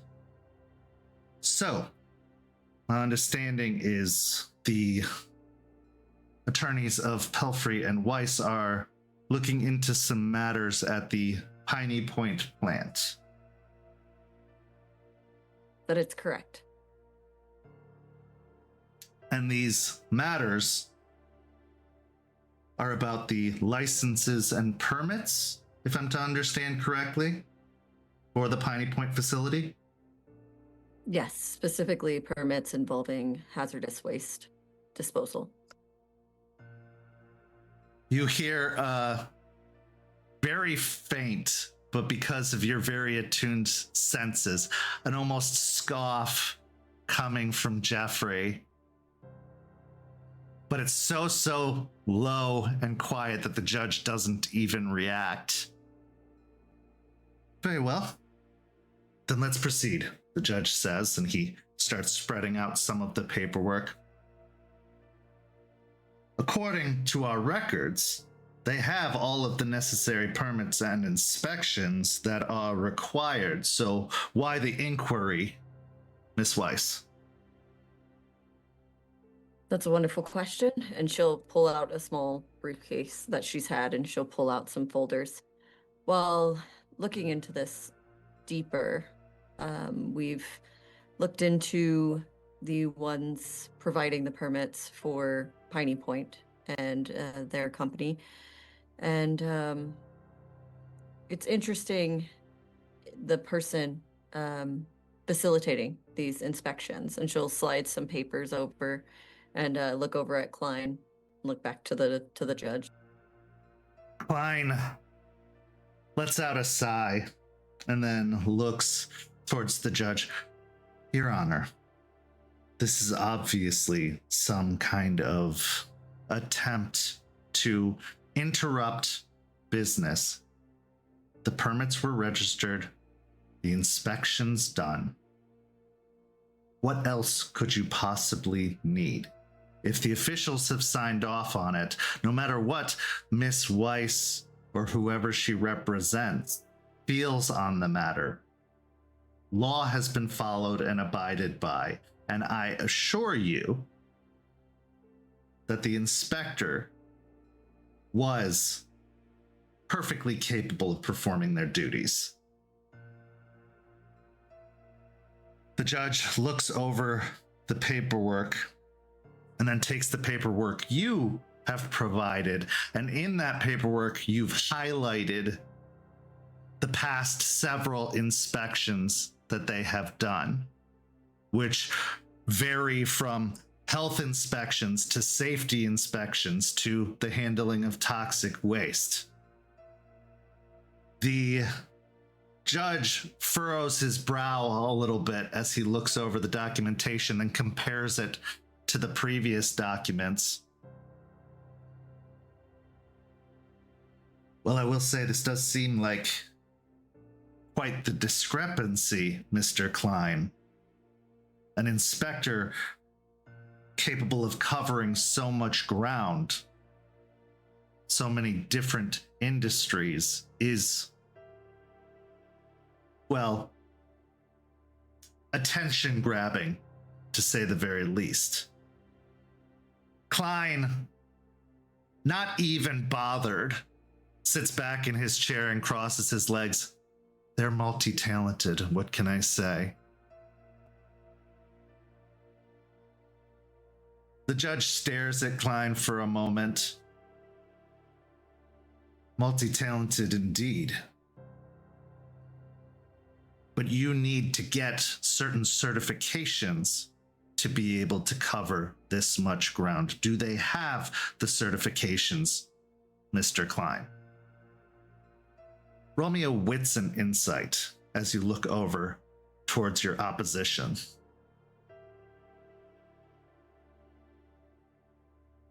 Ooh.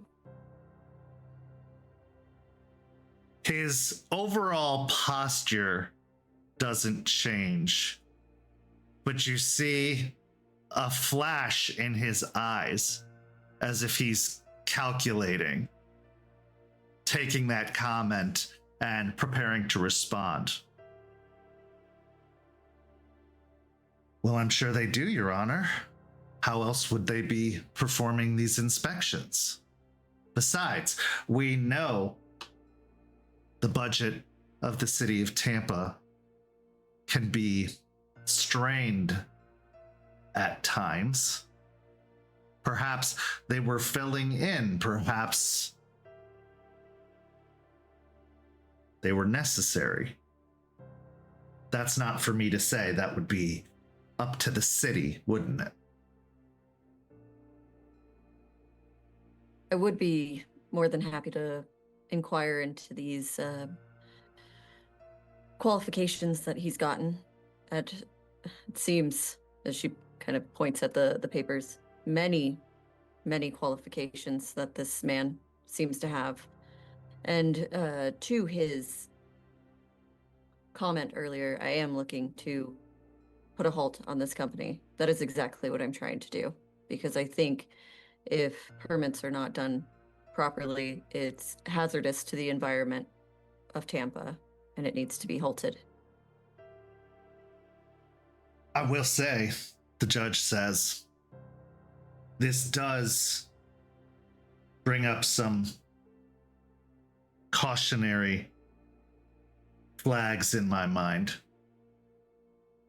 And also, with the checkered history that Piney Point has, I have to wonder, Mr. Klein, why your clients chose that location specifically to set up shop, especially knowing the reputation that it has. Well, Your Honor, what better way to change people's minds, to show good being done, than to repurpose an otherwise seemingly useless piece of land for the good? My clients provide a service to help things grow, to assist in the environment, not harm it. And as you will see from those inspection reports, the inspector found nothing to be worried about and said that any toxic material that is being dealt with appropriately. Now,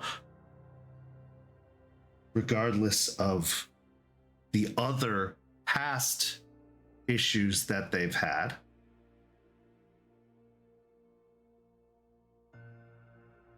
who are we to question an inspector's word? It's their job after all. The judge kind of narrows his eyes at Klein. That's exactly my job, Mr. Klein. But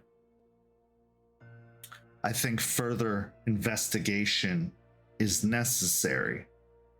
This is concerning, to say the very least, to see that they have accomplished so much in such a seemingly short time, only having been at least working in the city of Tampa for the past 5 years. I would also say, Your Honor, that I think we're all on the same page if we're taking what Mr. Klein says to heart. If it is that the company cares for the environment and sees to it that the environment is taken care of and thrives, then there should be no issue with a re-inspection. I also do believe that if there is what you obviously would determine seemingly foul play when it comes to said inspector, I think an investigation should be done on said person, and to that, maybe a re-inspection for all people who have been inspected by this man. Go ahead, And I Megan. would like to activate Command the Gathering. Okay, go ahead. I pass my rage check, and it'll be glory to any persuasion or performance. Well, that's what I when was going to ask presenting. for, is a charisma and persuasion check. Yes, you can add your favor, and yes, you can add beauty.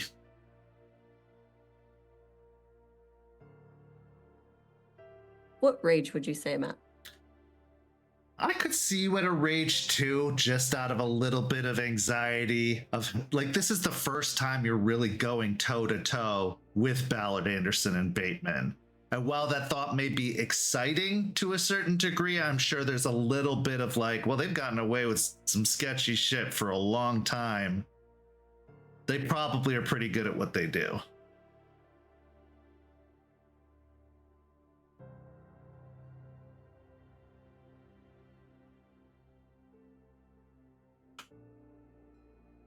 That would be 7.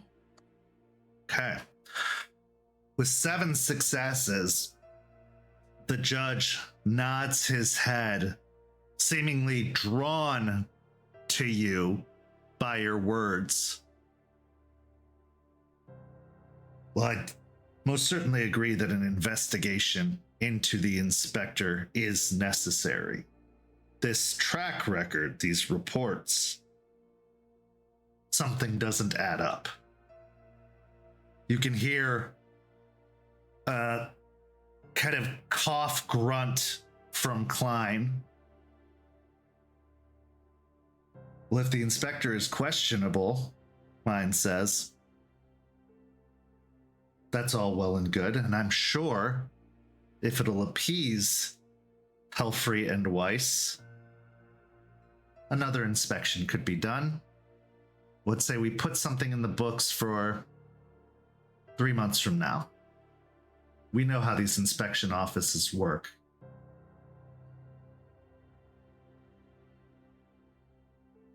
The judge looks to you, Miss Weiss.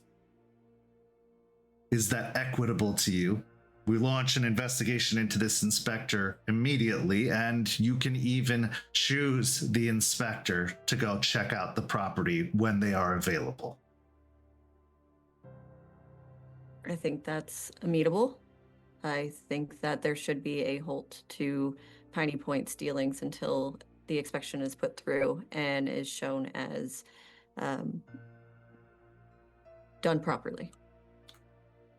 Your Honor, this request is absurd. If the issue is with the inspector, why should the company be punished for the efforts or the problems of a faulty system?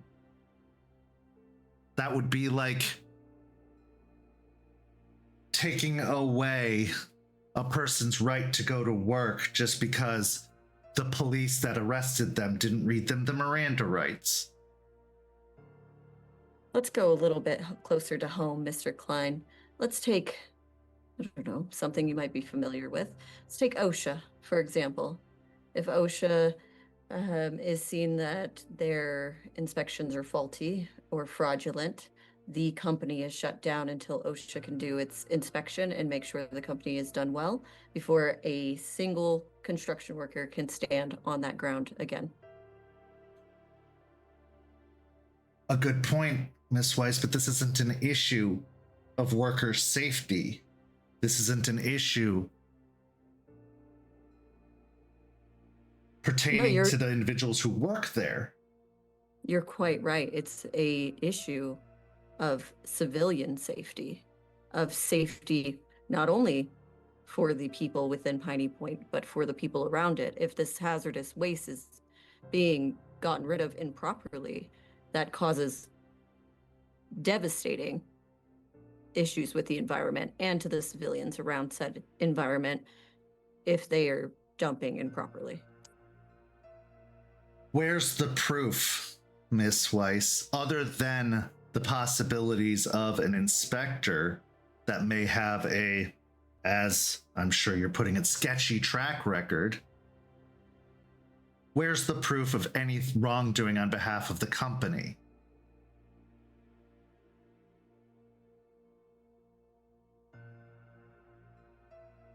That's exactly what an inspector is supposed to portray. And if the inspector has not been portrayed well or is, as was said, sketchy, then there is no way to know if this waste is being properly handled, which could potentially put many people in danger. And I think, as you said before, if we're all worried about the environment equally, then this inspection should be done before the company continues to push their products out, before they continue to function within the facility, causing harm or hazard. That's what the inspection is for. It is supposed to be done before any sort of product can be manufactured, or before the company as a whole, the facility can be moved forward as a full facility. So in that regard, it should be stopped, postponed. And if it all comes back well, then of course we can start production again and it should be no issue. Klein stares at you for a moment, and you can see a mixture of emotions in his eyes. But you can see intention and eagerness comes to the forefront as he looks towards the judge, breaking eye contact with you. While what Miss Weiss says is true, we aren't even sure that there is any wrongdoing on behalf of the inspector. Now, if something were to be brought about proving that there are issues with the inspection, are issues with the inspector, then you're right. There is no just cause but then to close the facility until an actual inspection is done. But this could just be an overburdened and overworked inspector. There's no actual proof of wrongdoing afoot here, just suspicion. And suspicion doesn't hold up in any court. Aspen will turn, ignore Mr. Klein, and turn to the judge specifically. Your Honor, I think for the safety of your citizens, our citizens, a halt should be necessary and a re-inspection done as you stated previously. I think until then, we can't be putting Tampa and its people in harm's way just because we don't want to stop a facility that didn't do their due diligence in the first place to have a background check on their inspector. The judge considers your words, looking between the two of you.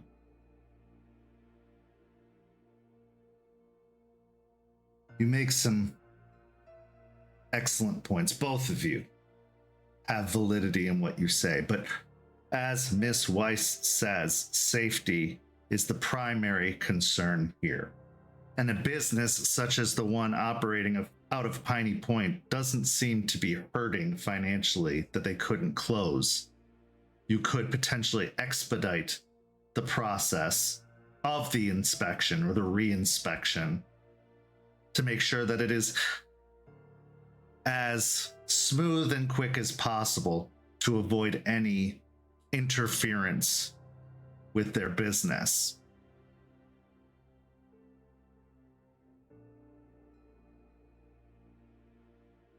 Klein considers this for a moment and then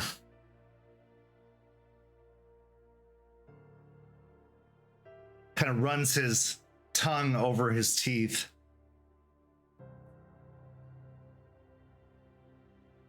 Very well, Your Honor. And then he says, but if I could say one more thing. And as the two of them lock eyes, he stares hard for a moment and then says one word: refuse. The judge blinks after staring at Klein for a moment.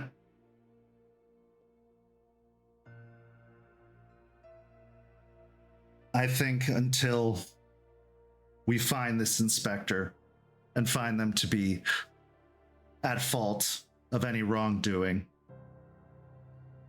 I can't in my right conscience close down a facility that has not had a single incident, a single issue, a single complaint lodged against it of any wrongdoing. It seems, Miss Weiss, that if you wish for this to proceed, you will have to come forward with more information on this specific inspector. But if you can do so, I will acquiesce to your request. But until then, I'm afraid there's nothing else I can do at this time. Before you make a final decision, do you mind if I speak to my... Very well. Klein, now with the most shit-eating grin on his face, stands up from the chair and steps outside. As the two of you walk a little bit further away from the office, he turns to you. You have your tricks, Miss Weiss, and I have mine. If you think I wasn't aware of what you did in there, you'd have to understand I'm not new to this game. Okay. Well, how about this? How about you and I make a deal and you can bring it back to your, what is it, master? Employer. Well, if you give me this and I re-inspect a new inspector at Piney Point, I will not push the issue for all of the other companies that are under the same inspector. Ooh, No issue. Give me a charisma and persuasion on that one. That is a really juicy offer.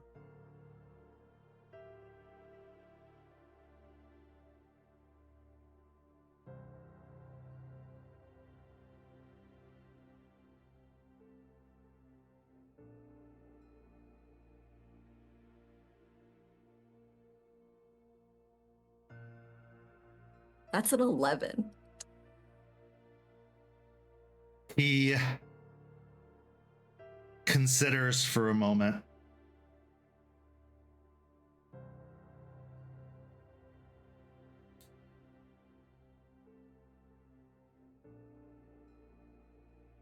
For a young lawyer, you are very skilled.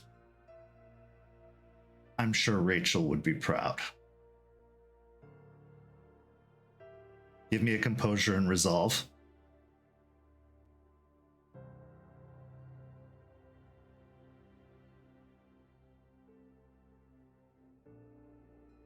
Four.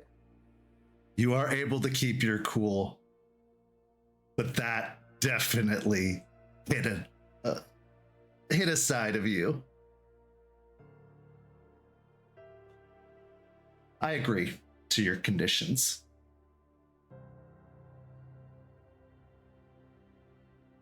But I think you'll be surprised at what they find. Or maybe you won't. He turns and starts walking towards the judge's chambers. I walk in after. The judge looks up to both of you. We've come to a compromise, Your Honor, Mr. Klein says. We will cease operations and expedite the inspection process. But, and he looks to you, hopefully not for too long. Let's say 30 days for you to pick an inspector.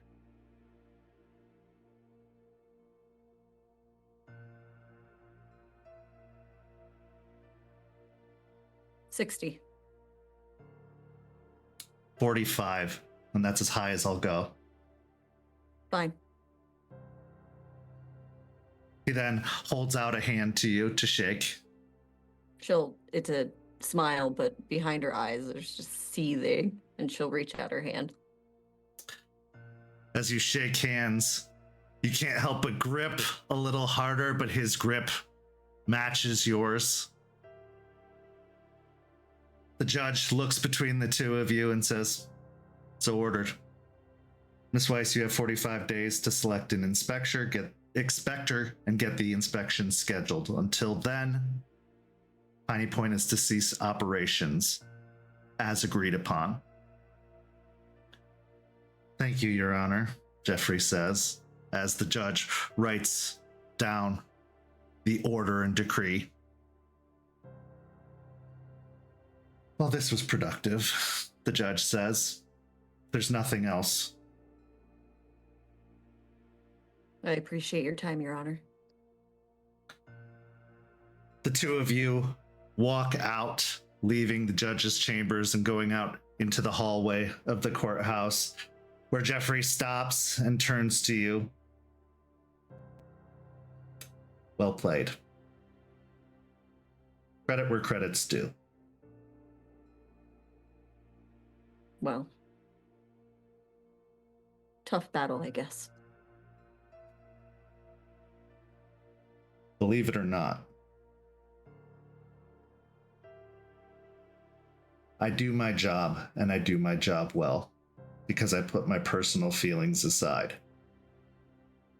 But I understand what you're doing, and I understand the necessity of it. But I can't represent my clients effectively without giving my all.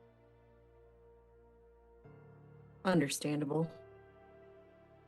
And I'm sure we'll encounter each other at another time. 45 days. And please give Miss Bennett my best. And he dips his head politely before turning and walking. She'll stand there, watch him leave, just kind of clenching a fist in her purse to, still smiling, giving off an air that she's smiling, everything's fine over here, but everything in her just wants to just slam his head into a wall. Give me a composure and subterfuge.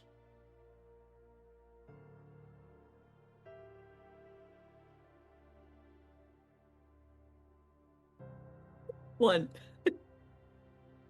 The smile is as fake as a smile could be. The anger behind your eyes is extremely apparent, but it doesn't stop his gait or cause him to turn. He just continues his walk, and while others that are in the hallway passing by might be like, "Ooh, this isn't unusual for courthouses to see two people that are adversaries while being polite in present company definitely have that rivaling look, that predatory look in their eyes."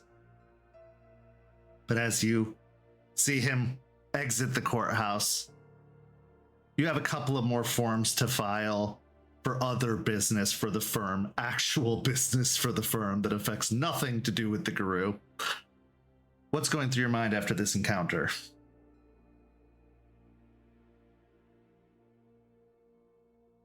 She got what she needed to get done. There's a hold that gives them room. It's not as much room as she was hoping to get, but it's enough room to get in and get things done, to have the fertilizer stopped so that we can come up with a solution to get rid of the plant issue without more fertilizer coming out. It's a win, but every win comes with a little bit of a knife in the heart when she really, really wanted to hold on to those other businesses as a big old bird to Baitman, to play the game, to show that she can outsmart him in certain ways, but this was the most important thing, and this is what she needs to focus on. So it's a win, but it hurts. It hurts just a little bit. Just a little bit. There's a little bit of a sting there. Victories often come with a cost, and this one came with a pretty big cost, but as you said, it is necessary. And with the halting of production at Piney Point, maybe, just maybe, that gives you the time and you need to make sure that it's shut down for good. with that, we go to our break. When we return, the pack hunts down the Vined Monstrosity. We'll be back shortly. St. Petersburg by Night is brought to you through collaboration with our partnered vendors, Chromatic Creations, Pantry Artista, Ember Fox Dice, Devlin the Bard, Champs Tramps, Howlin' Hop Tea. Links to our partnered vendors as well as our Twitch and YouTube channels can be found on our website, stpetebynight.com. You can follow SPbN on all socials with the hashtag StPeteByNight. If you wish to support our program, you can do so at ko-fi.com/stpetebynight to help keep the stories rolling. Welcome back. Here in the second half, the pack reconvenes. With Charles along for the ride, the hunt has begun. This is the time to track down that large vined monstrosity. The spear has been crafted, and even though it was a rush job, it was done expertly. Forged with a nice sharp point, even leather wrapped along the iron for hand grips so that it won't slip or slide because of the metal. You even see a small smith's mark has been kind of like carved in just below the spearhead. A set of wings spread out, arcing upwards. Now, would have been more helpful possibly to have more hands for this particular mission, but Artie has been out of commission, to say the very least, for the last several days. In fact, Aspen, he has been sleeping about 16 hours a day easily, only getting up to drag himself out of bed to maybe eat, spend a little bit of time with you as best as possible, go to meetings before returning home to crash out once more. He is looking haggard, and you knew he was going to be of no use to you in this fight, even though he volunteered and insisted that he should go. Once you gave him the stern command to stay home, or request to stay home, he obliged, just saying, don't be afraid to run. Don't do anything rash or foolish. So here we find ourselves back where the monstrosity was last known to be, factually, near the destroyed bunker of the changelings. Now, most of the destruction has been tended to. Jace, you've seen to that to make sure that there aren't bodies just strewn everywhere or issues. The bodies were buried with the help of Charles that night, but a lot of the wreckage also had to be dealt with. And with Charles's assistance, he was able to get a lot of that cleaned up so it wouldn't continue to spread or cause damage. And so that most of the personal possessions were either stored or those that couldn't be recovered were disposed of properly. But as you approach that scene, the light fading off in the distance, knowing that this thing's only likely going to hunt at night, as it attacked just before dawn that day. The scene is yours.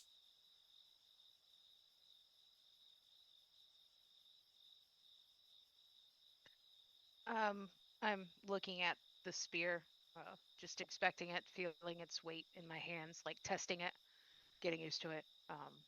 Feeling it's a damn shame that, like, this weapon's about to be destroyed if we succeed. As you test its weight, it is perfectly balanced, but it's still a little unwieldy for you, only because you're not used to using a two-handed pole arm. You're used to the comfort of your clave, which is even shorter than it originally was due to the pieces that are still buried in the corpse of Ryder.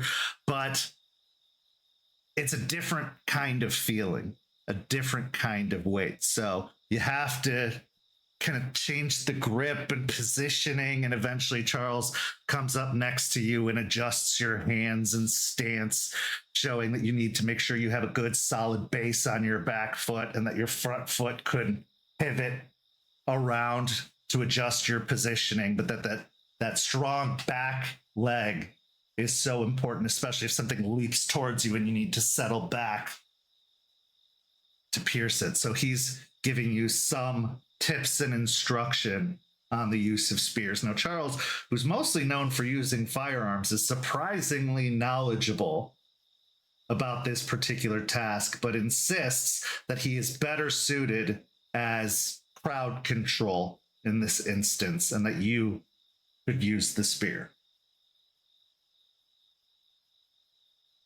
I'll listen intently and test out what he's suggesting, try to employ it.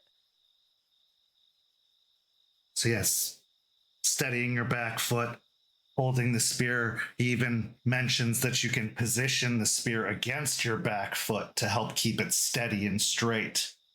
But you practice a few times with his positioning requests and suggestions, as well as a nice overhand stab for something that's down on the ground, giving it a little extra more force.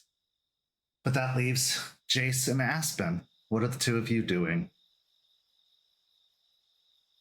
I'm observing the spear situation, looking out at kind of the landscape that we have, almost like chess pieces, trying to strategize in my brain before saying anything. This current time, it's quiet in the field, where there were hives before of these infected cropping up. There has been a cease in a lot of the activity recently. It's died down significantly ever since the death of the infected leech at the hands of the hellhounds. It seems that most of those hives, the abundance of those hives, were the handiwork of the leech, who was spreading the infection at a concerningly rapid rate. Now, while there are some hives still out there, they seem to be more evenly spread surrounding the entirety of the area in the city, but it only leaves maybe 5 of them, whereas before there were over a dozen. So it's showing progress being made in this process. And Charles and Jester are going out, especially with Jace for training purposes, to trim down those hives to keep them contained, to limit the amount of spread. It seems the only way it's going to be dealt with, especially as Charles recounts what happened with the Hellhounds attack. If you kill the source, the other infected will die. Anyone who is infected. That doesn't mean the plants will stop, but at least the infected will decay as the hive mind shuts down.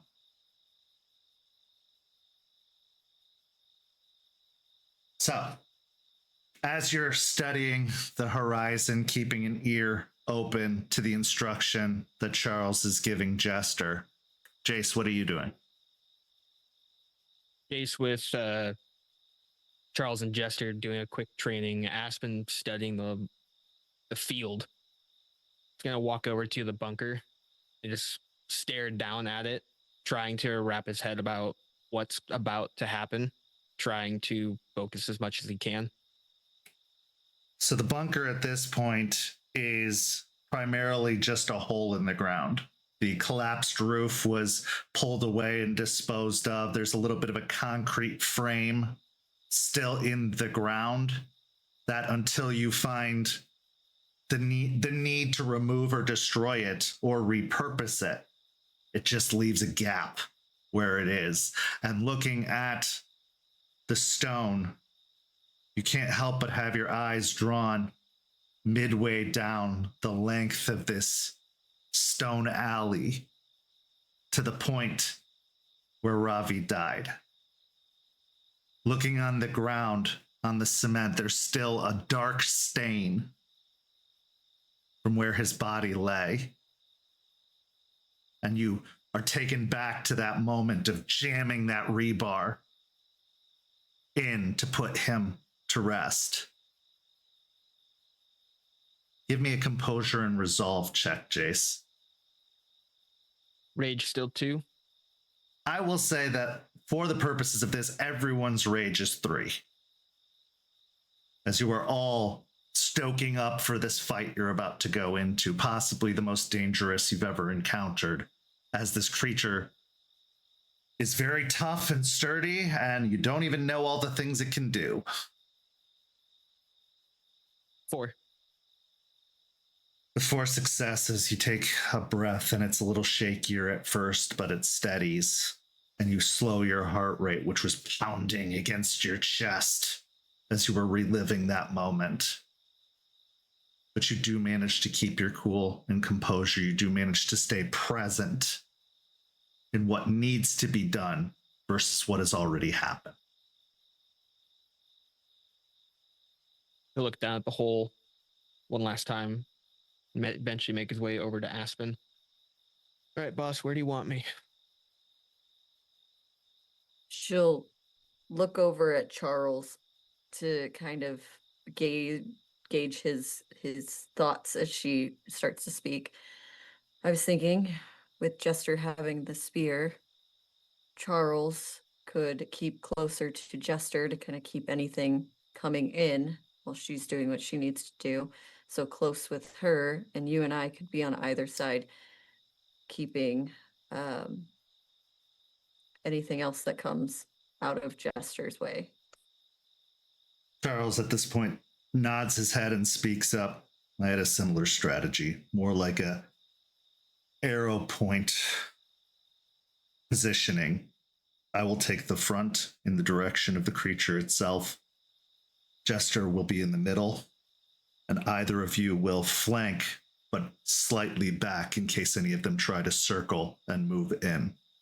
My goal is hopefully to keep the majority of them at bay and away from you, especially if the creature splits. Otherwise, if it stays whole, I am going to try and distract it as best as possible and keep it from splitting so that Jester can get a shot in with the spear.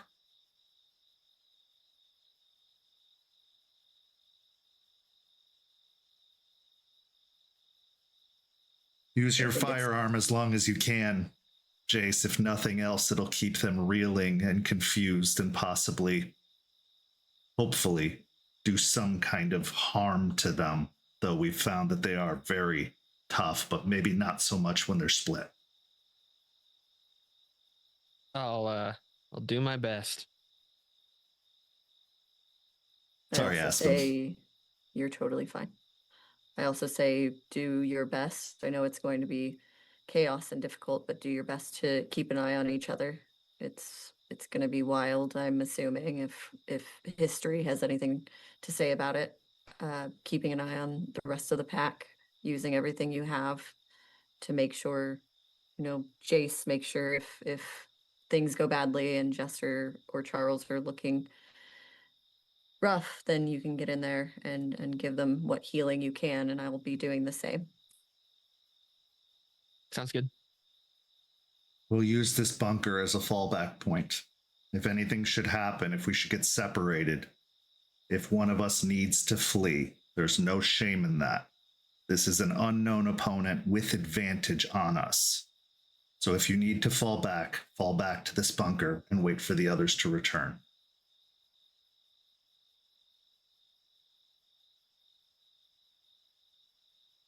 Sounds good. Before we go in, I would like to perform Song of Rage for everybody. Okay. Well, they're all extremely close. So I will say, what's the minimum difficulty on that? Like 2 or 3? Like, it is minimum difficulty. You're not trying to project out to anybody too far away. In fact, I'm not even going to make your roll. We're going to just say you took half on this and succeeded in stoking everyone's fire. But how are you going about stoking everyone's fire? What is your song and what does it look like?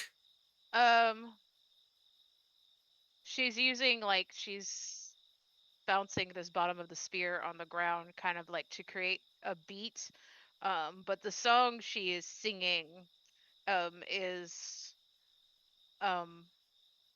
Trophy Hunter by a band called Within Temptation, which is a song about putting an end to someone who only seeks out to kill for their own gratification. Okay. So as she sings the song using the butt of the spear to create a thumping sound on the ground, everybody gains 1 rage, putting everybody at 4 rage. Charles, I will. Oh, go ahead.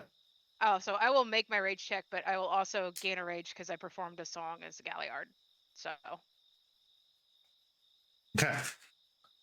So Charles bends down, picks up some of the dirt, a big handful of the dirt, lifts it to his nose and breathes in very deeply, as if trying to get a scent of this location specifically.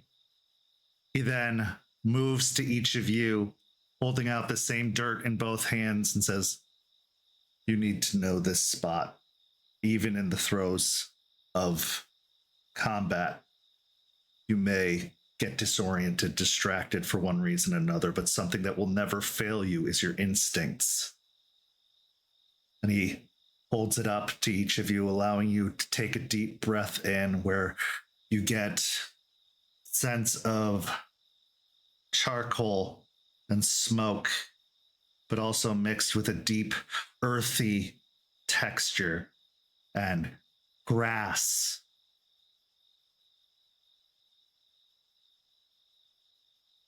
Everyone make me a wits and survival check. I will give you an additional die based off of the fact that you've been presented with a pretty decent sampling of the area. This check will be used if you should decide to fall back. You know where to go.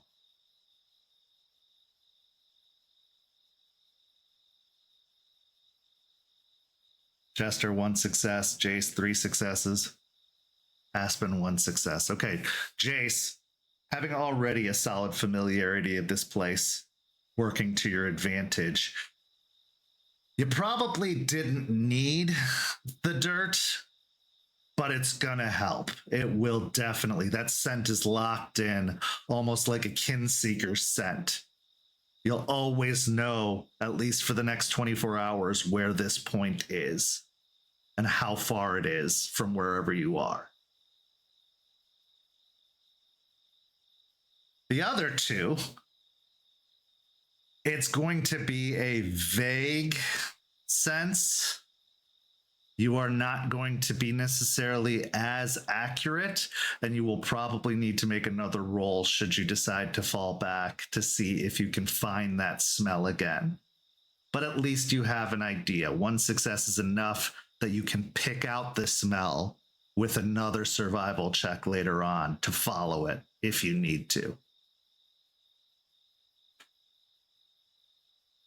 Charles then looks to the luxury sedan and says, "Everyone get in." And he moves to the driver's seat. I'll climb in. Hey. I'm So gonna as, hop in the back and kind of just keep my distance from Jace. as everyone climbs in the vehicle, you start driving. Charles has the window down and open and occasionally is like leaning slightly towards the window and breathing deeply as if he's trying to catch wind of the creature or some sort of sign or scent.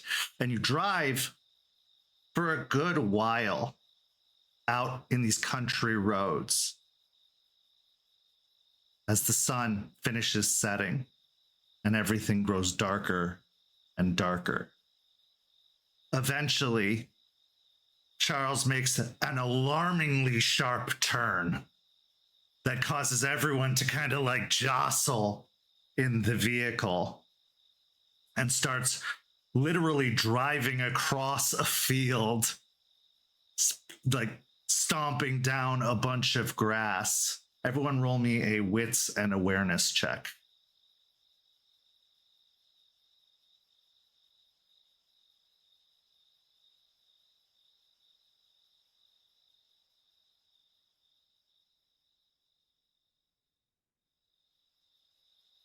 Okay.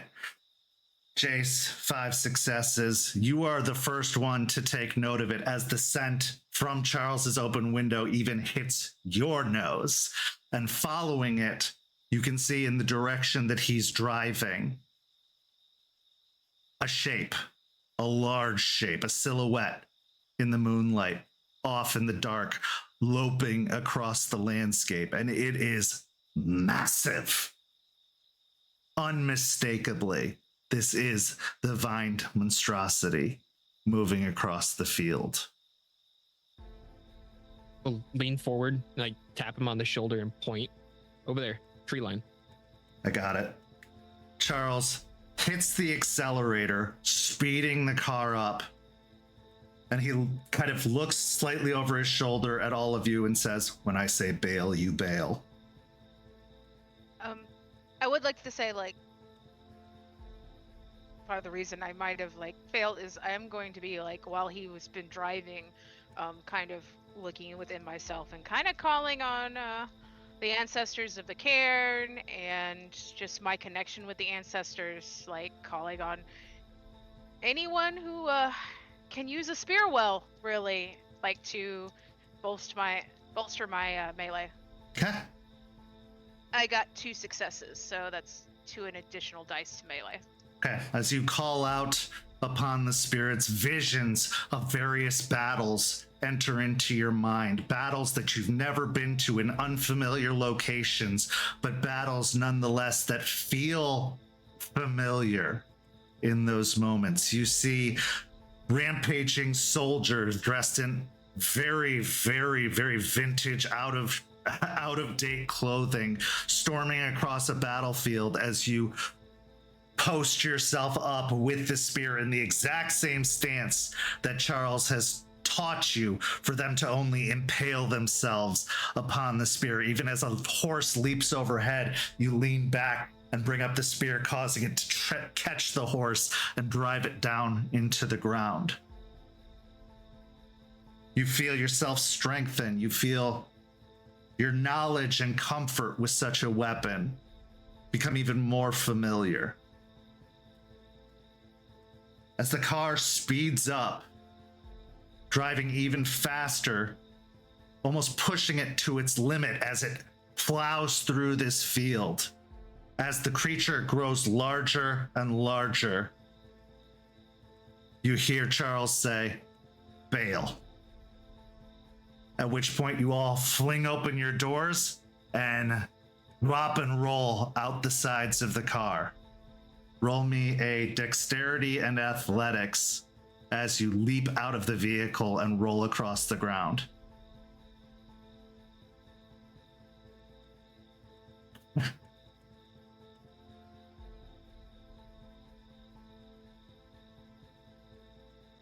All right. Jester, you roll out of your side just fine, as if this isn't the first time you've ditched a car before in motion.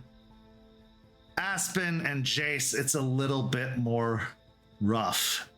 Jace, take 1 point of superficial physical damage. Aspen, take what'd you get? You got 1, Jace? Okay, and you got 0.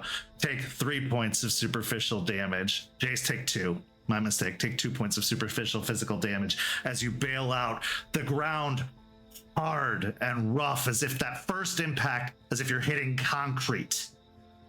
But then the gradual roll softening as you hit the grass. Charles doesn't bail out of the car and instead drives it directly into the side of the monstrosity, crashing through it, sending it sprawling for a moment. As the vehicle comes to a sudden stop, hitting it, Charles kicks open the door and on his way out shifts into Krynos form, jumping towards the creature. Everyone declare your intentions, as now we are in combat. The creature at this point is probably a good 50 or 60 yards away from you, where you bailed out. But there's still things that can be done. So we'll start with Aspen, then Jester, then Jace. Okay, I'm gonna be running towards, after I get up, already scraped up, I'm gonna go running towards, I'm gonna go into Krynos as well, knowing that the only way I'm gonna be helpful is if I'm big and strong and bitey. But I can see the wolf, yes? Yes. Okay. Yeah, the moonlight is providing, since it is as close to a full moon as it can be without being completely full, as the full moon starts to diminish and go down once more. But there is so much light cast upon this field. You're far enough away from the ambient light of the city that there isn't a lot of light pollution drowning it out. You can trust your own natural instincts. Unless something terrible happens and the moon gets blotted out for some reason, you'll have sight throughout this entire battle. Okay, then instead of going Krynos first, I'm gonna, because it's a full action, I'm gonna do Fangs of Judgment on the wolf. Okay, and what does that do, and what's the roll?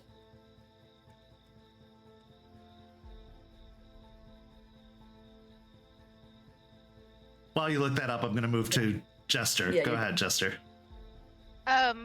Okay. You said we're about 50. Can I make it and hit the wolf in this round? I would say if you can make a stamina and athletics test first, I will let you cover that whole ground, because football players can cross a football field in 30 or 40 seconds. But you are supernatural. You are even hardier than a football player, supposedly, and you could possibly make even more speed and distance than that. But it will be a stamina and athletics to see how much distance you can make. Okay, so first I do want to shift into Krynos, but then I will try to make the stamina and athletics, with the neg 2, of course, to try to attack it this round. Okay. Yeah, so give me the stamina and athletics at neg 2 to see how far you can get. Jace. Jump out of a car, he says, and then go into Glabro and start running up. Okay, give me the rage check to shift into the demi-human form. Good on rage. Okay, so you are at the -2 transition penalty, which basically puts you down at your normal full dice pool. Is there anything you'd wish to attempt in this moment? The creature is its full shape right now. It is one large creature at the moment. Yeah. Yeah, as he's not gonna be stationary, he will be moving. So he'll do that roll for shooting, but he will be, as he's transitioning, trying to take a shot at the creature. Okay, give me let's go with a dexterity and firearms, as you were running gunning it on this case and don't have a lot of time to aim. Aspen, did you find that description for me?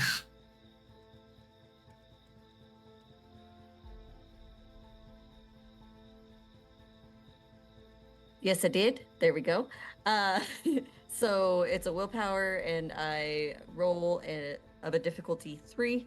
And if I make it, then I can use that one creature, and all of my pack mates get a +1 to damage against that creature. Okay, go ahead and make the roll.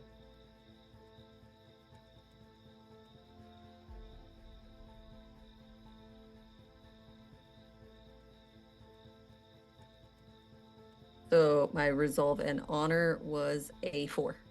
4. Okay. You get a +1 damage to the creature, which means no additional dice. It's just added to damage if you succeed on hitting it.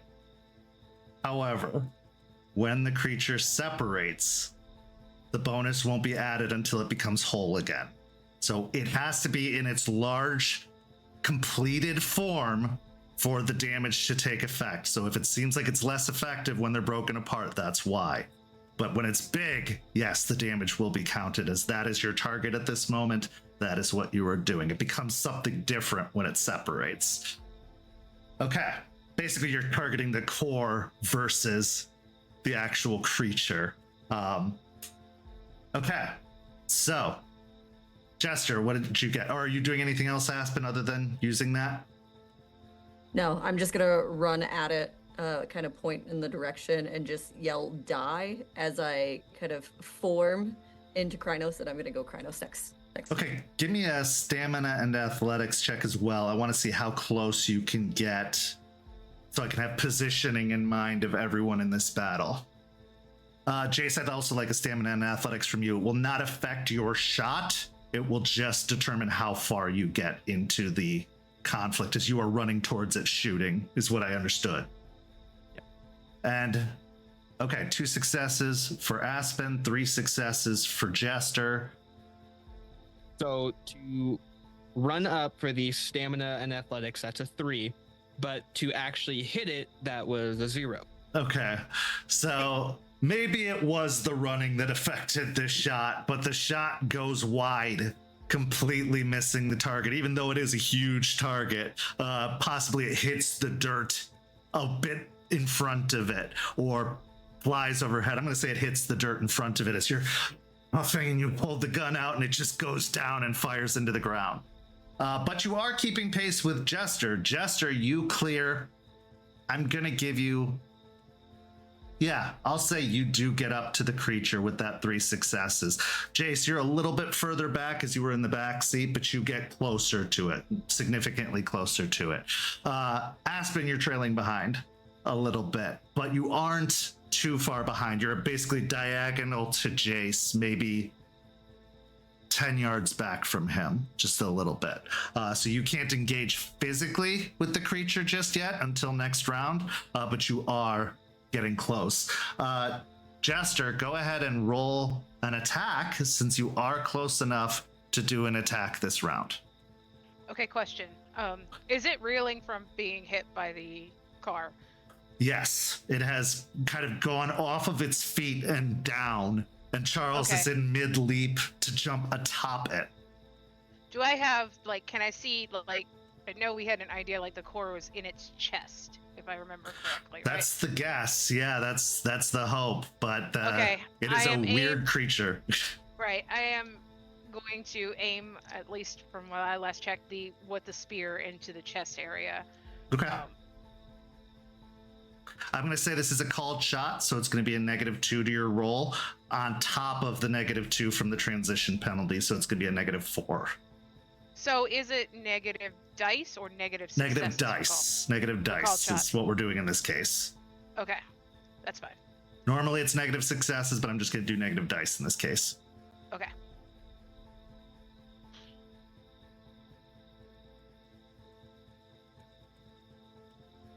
Three successes. Okay, so as you rush up and jab the spear into it, almost immediately it starts to smoke and sizzle from where the jab hits. It lets out this unholy shriek that sounds like the scraping of sticks together combined with a demon from hell. There's no better way to describe it. It is as you jam that hurt me saying that. As you jam the spear into it, the vines and mossy build around it starts to sizzle and burn up.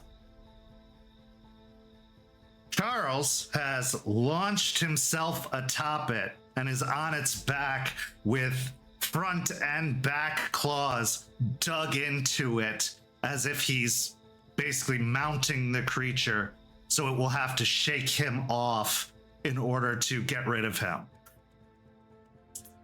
Next round, let's declare some intentions.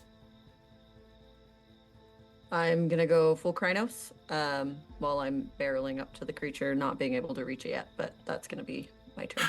Actually, you will be able to reach it this round. You weren't able to attack on the last round because you didn't get close enough, but this round you can finish the distance. Okay, then I will go full Krynos and I will leap towards the wolf. Okay, give me a strength and brawl. You are finishing the Krynos transition, or are you starting it? Like you're doing the whole transition this round? Doing the whole transition. Yeah. Okay, so the 2 rage checks first, then a -2 to your strength and brawl as you try to launch yourself at it. Jester, you did not hit the core, obviously, but you did injure it. Okay. So, as this is a spear of cold iron, and the cold iron is affected every time it comes into contact with a creature like this, you get 10 shots. 10 contact hits before the spear is useless. Now you're down to 9. Fair. I'm going to look up like where Charles is. Is he just going to try to rip into it? He is trying to tear away its outer shell as if to expose the core as quickly as possible. Okay. But he's on top. He's getting He's in there ripping from somehow. the top, right? Yeah. Okay. He's also trying to distract it too, to provide you guys openings where it doesn't fight back or attack. Right. Right. And I get that. I think I'm going to, at this time, swipe at it with my claw or my open hand, like my free hand, saving the spear for now until I can get a better view of the actual core. Okay, I'm going to call this a dexterity and brawl attack, only because you are holding the spear with one hand away from it. You're not dropping the spear entirely, so that kind of limits how much you're able to do with one-handed claw. And it does take some juggling and jostling to be able to do both. But yes, you can make that attack. And then Jace. Taking his position in the back, gonna do a quick surveillance on the sides, see if anything else is coming up. Okay, give me a wits and awareness first, and then I will let you make an attack if you choose to.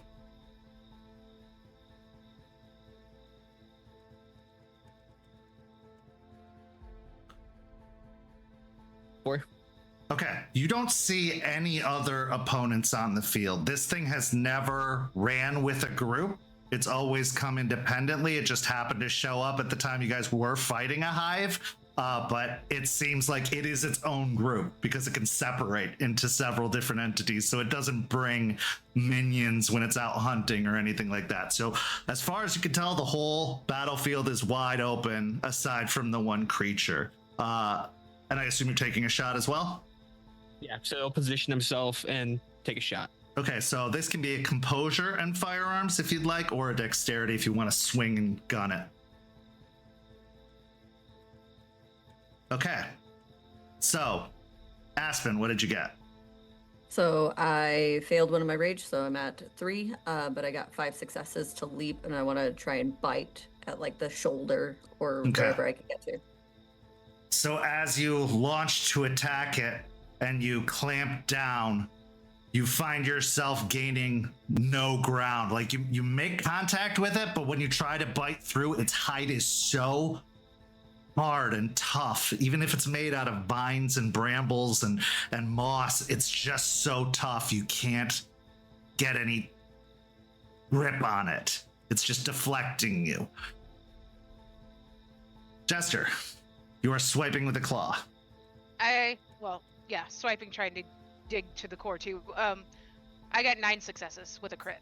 Okay, so with 9 successes, you do end up clawing and taking away a bit of the bramble hide of this creature, digging into it. You see some ambient light glowing within it, but it is so widespread it's hard to tell how close you are at this moment. But you can tell you are starting to expose it with that claw attack, that it is giving you a better idea, but not a perfect idea. Do you know what I mean? Like, you're not going to get a solid shot based off of this one action, but you do get a better idea with that claw rake as you tear apart some of its hide. Jace. That's 4 with a crit. 4 with a crit. Okay. As you fire, it does hit, but it does not penetrate the hide. It actually deflects off of the hide, strangely enough, showing this hide to almost be like bulletproof to a certain degree unless a well-placed shot hits some of an exposed area. Yeah, it just deflects. So now I need everyone to make me a dexterity and athletics, and yes, I said everyone.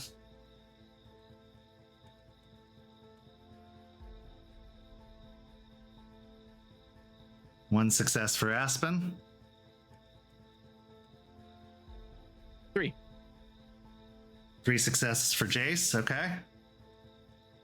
2 successes for Jester.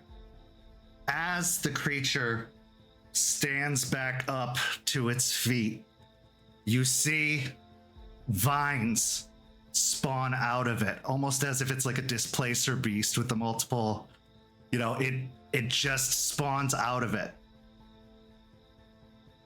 As you look at the vines, as they fling out, one of them entangles Aspen, one of them entangles Jester, one of them hits Jace but does not tie him up.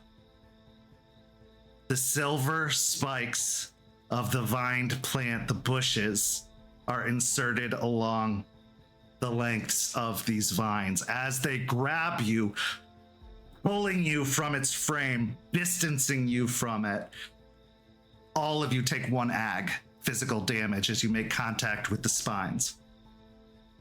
Jester and Aspen, you are tied up with it. You will have to free yourself or you will continue to take an ag every round that you are tied up with this vine. But Jace, you did not get entangled by the vine, though it will likely try to make another attempt to get you. So as these thorns, which are very razor thin and small, pierce into your skin, you feel sizzling, burning wounds, almost like a bunch of really tiny hot pokers are jabbing you from all over as it burns through. Your very, very durable hide, but because of the silver, is just making contact. Next round, declare your intentions. Jester, you will not be able to make an attack on its body at this moment because it's got you entangled. But Aspen, start with you.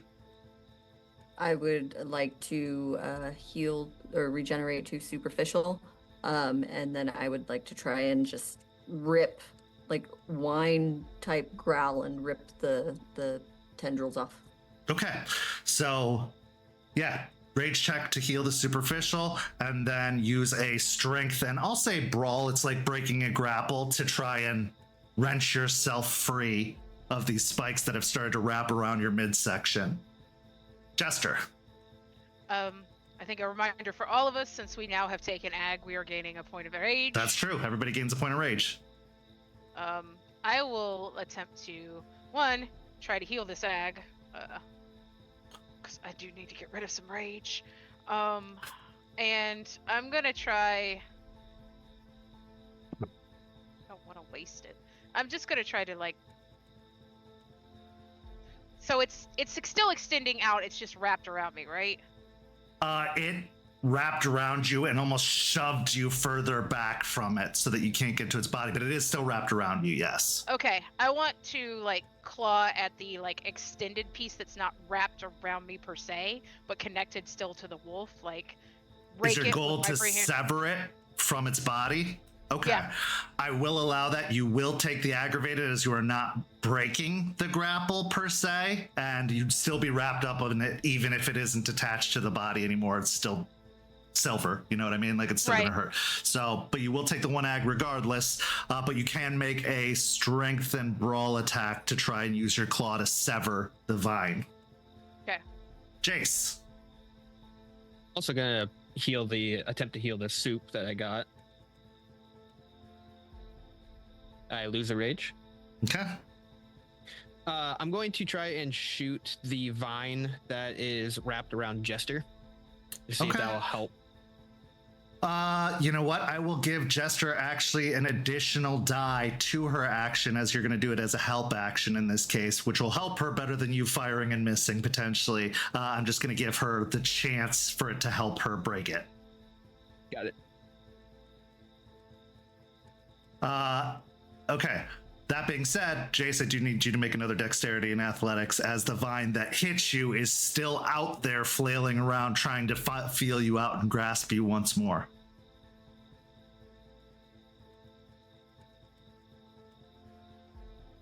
That's another 3. Okay. It is going to, once again, hit you for 1 ag, but it is not able to grasp you still. It's not able to get you completely coiled up at the moment. Aspen, what'd you get? I failed my rage check, so I'm still at a 3 because of the attack. I rolled a willpower, and that got me 8. 8. Okay, so with a willpower, you are able to force the vines off of you. You will not take an ag this time, since it was still burning from the previous attack. You are able to break free of it. And I'm gonna say with an 8, not only are you able to break free of it, you're able to grab the vine and tear it out of the side of the creature, making the vine no longer prehensile and able to grasp. It is just loose on the ground as you tear it out and toss it to the side. Jester. I got 6 successes. 6 successes. I also failed both my rage checks, so I'm down to 3 rage after healing. But Okay.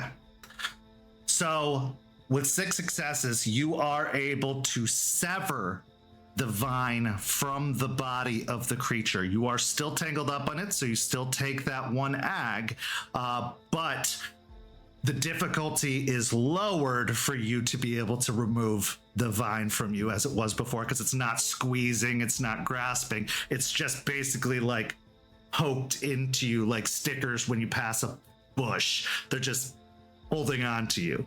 But yeah, you should be able to like uncoil the vine next round pretty easily with a good strength and athletics or brawl.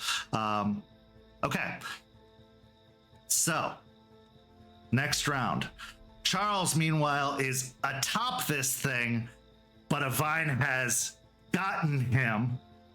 Although, in a similar fashion, he has broken free of the vine and has torn his vine also out of the creature, tossing it off to the side. It's distracted him from breaking apart the hide for the moment, but he's still there. Aspen, we'll start with you. Okay. I'm going to try to heal the ag, to regenerate the ag that I have. Is there any more kind of vines out? At the moment, no. There was only 4 vines out, 1 for each of you. Okay. Then I'm gonna try and, after ripping it off, I'm gonna try and get around to the hindquarters of the wolf to kind of add to the distraction while there's like ripping happening towards the front of it. Yeah. Okay, so as you move around back, you're still planning on attacking the back of it? Okay, give me another strength and brawl. Jester, you got the vine still wrapping you, which is going to make the spear useless for the moment. You can't really do anything with it until you're free. yeah, I'm gonna free myself. I'm gonna untangle myself from it. Okay, this round. so give me a strength and athletics or brawl. I'll leave the choice up to you how you want to do it, since it is technically a grapple, but it's also not really that opposed. So you could choose which role preferred is yours.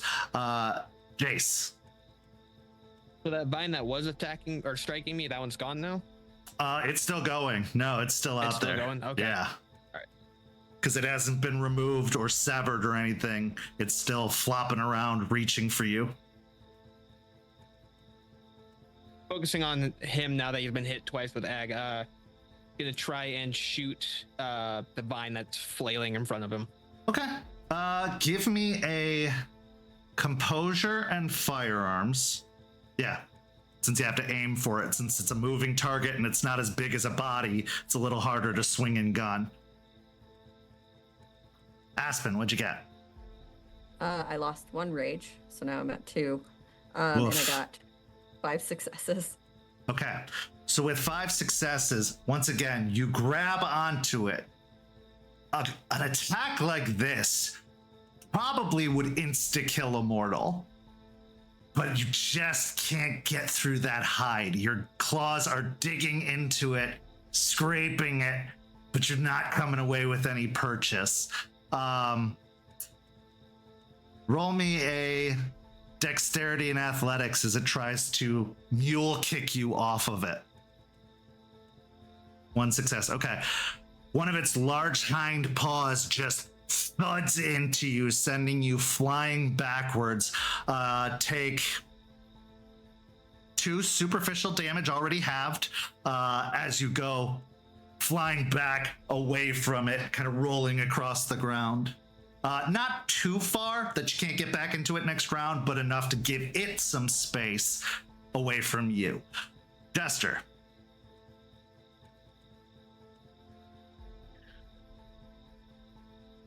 Okay, Charles is on top of the wolf, but this wolf is huge. Is there enough room for me to get up there too? Well, you have to uncoil the vine first, but potentially in the future. I got 5 successes. Okay, yeah, you're able to get the vine around you. That's your action this turn, as it does take a moment to get all those pokers out of you. Yeah, there's plenty of space if it's in its fully composed form for you to get up there. Okay. Yeah, so but this whole round, you're just pulling it almost like you got wrapped up in a sticker bush of vine. You pull it all out, not taking any further damage, as it is just the residual damage from the last turn. So, yes, you are free. Jace. Burnt a will. I got 1. Okay. So in this case, roll me another dexterity and athletics as the vine tries to coil you up.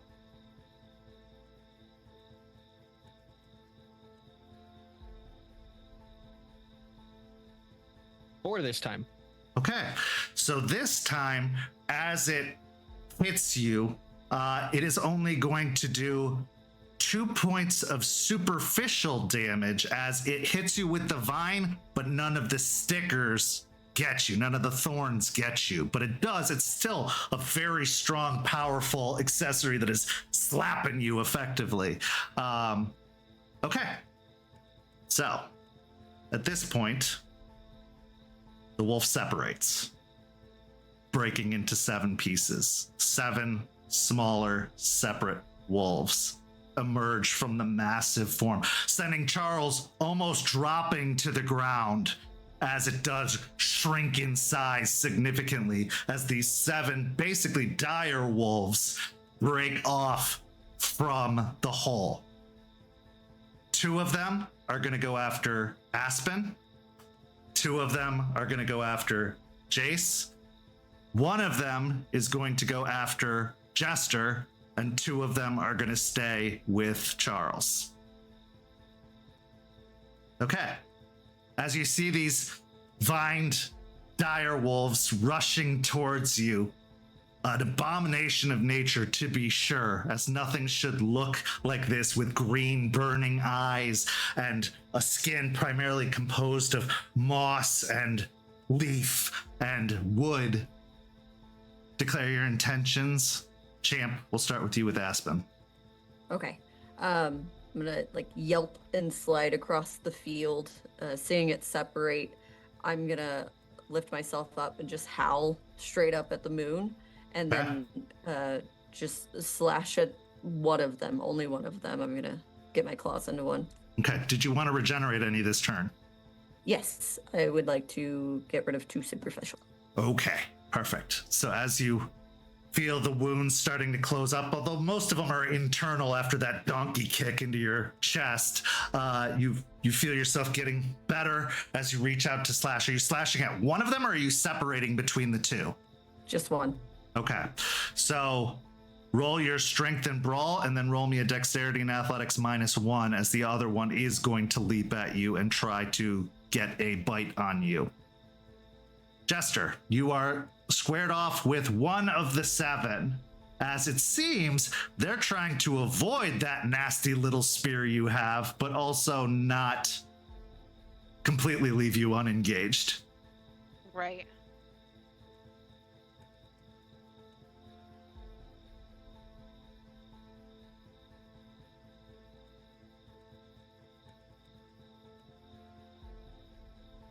I want to try to knock it on its back.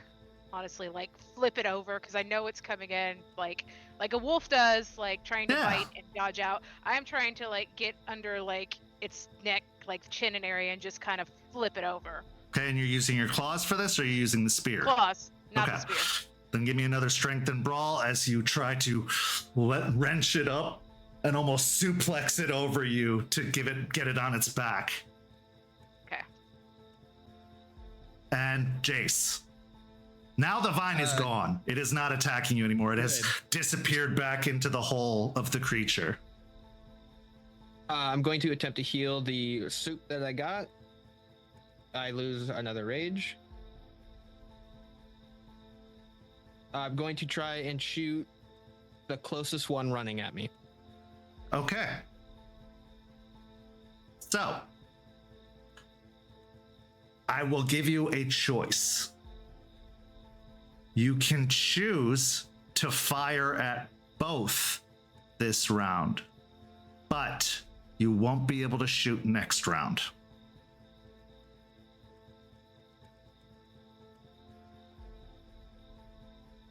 Even dice pool on both for this round? Like I get to use the full pool for both, or do I have to split the pool? Since we're succeeding at a cost, being that you can't use your gun next round, I will give you your full dice pool for both. Deal. I'll take that. Okay.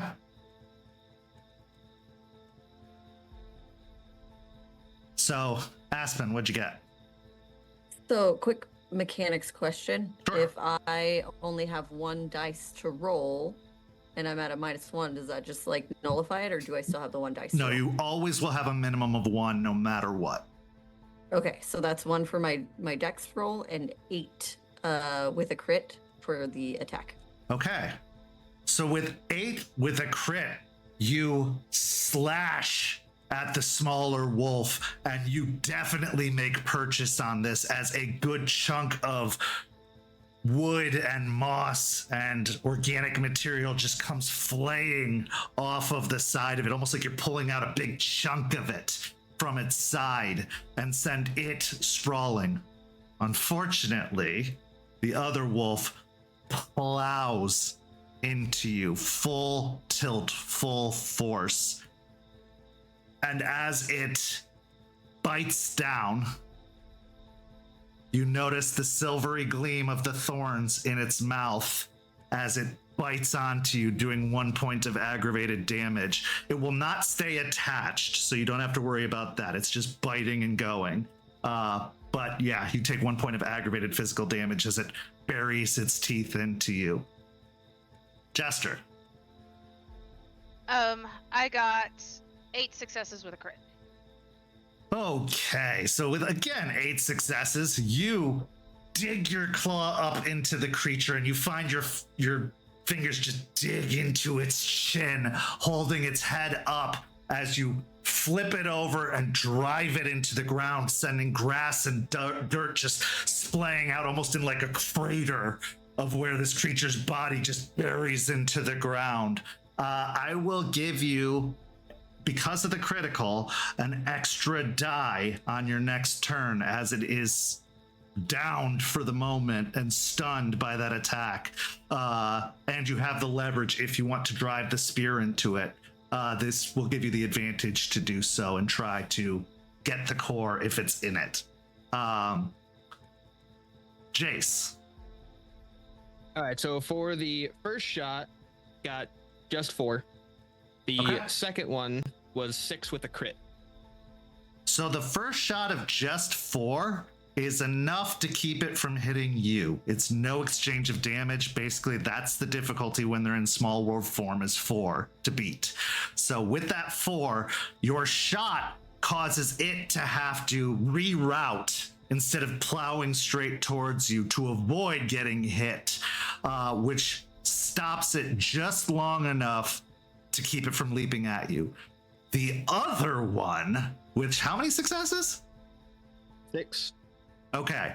The bullet strikes into it, sending a brittle shatter outwards of sticks, vines, organic material as it just blows off of its side in a big chunk, sending it reeling.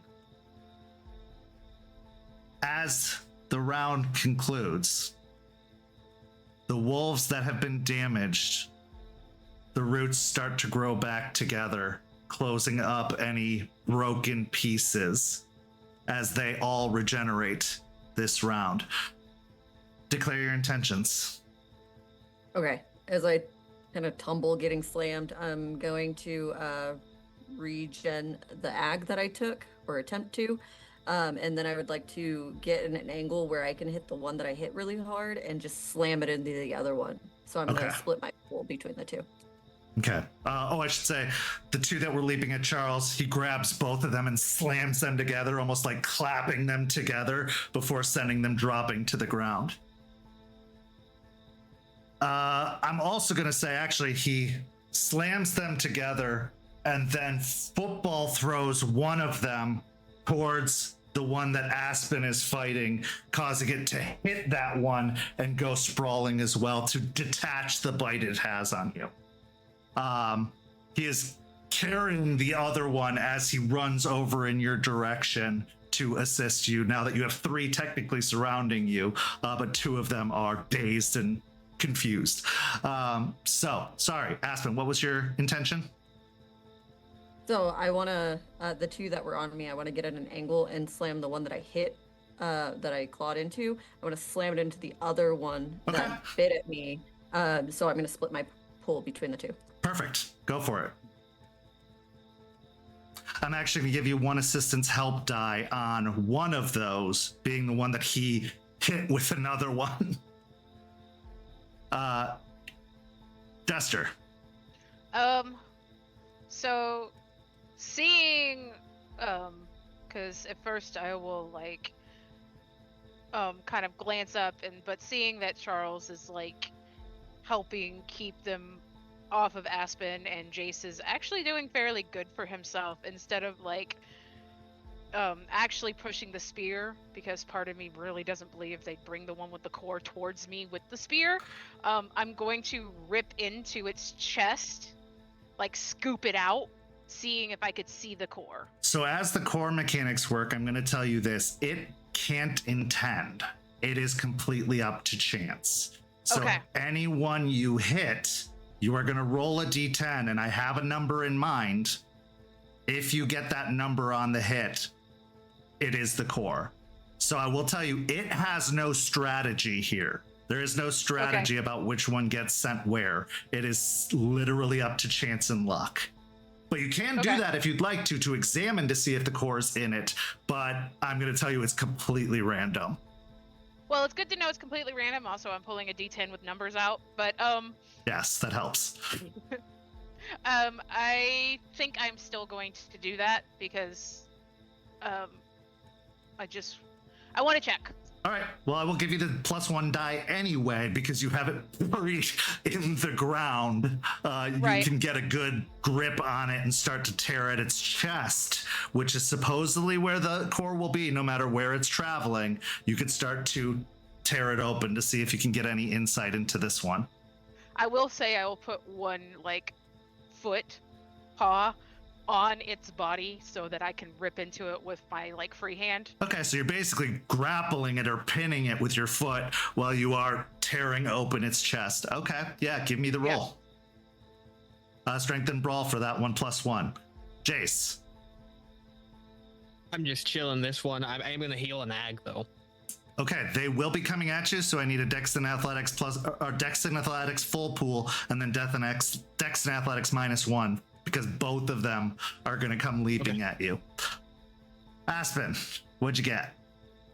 So I got 5 for the one that I attacked the first time, and then 4 on the one that bit me. Okay, so with the 5 for the first time, you are able to do a little damage to that one as you swing it and hit the other one. The other one doesn't take any damage from being hit by the one you're swinging, but it will not be able to attack you this round. It is basically just taking the hit and preserving itself as best as possible. Okay. Jester.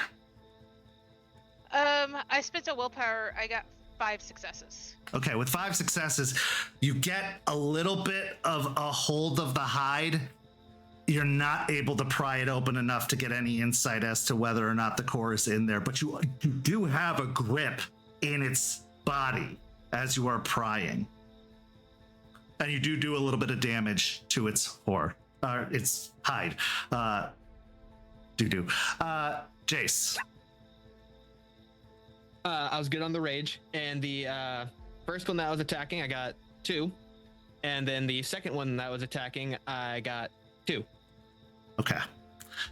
So in this case, with your gun unable to fire as you feel your wounds stitching closed, it's almost for naught because 2 more wounds open as they bury their teeth into your sides, doing 2 points of aggravated damage to you.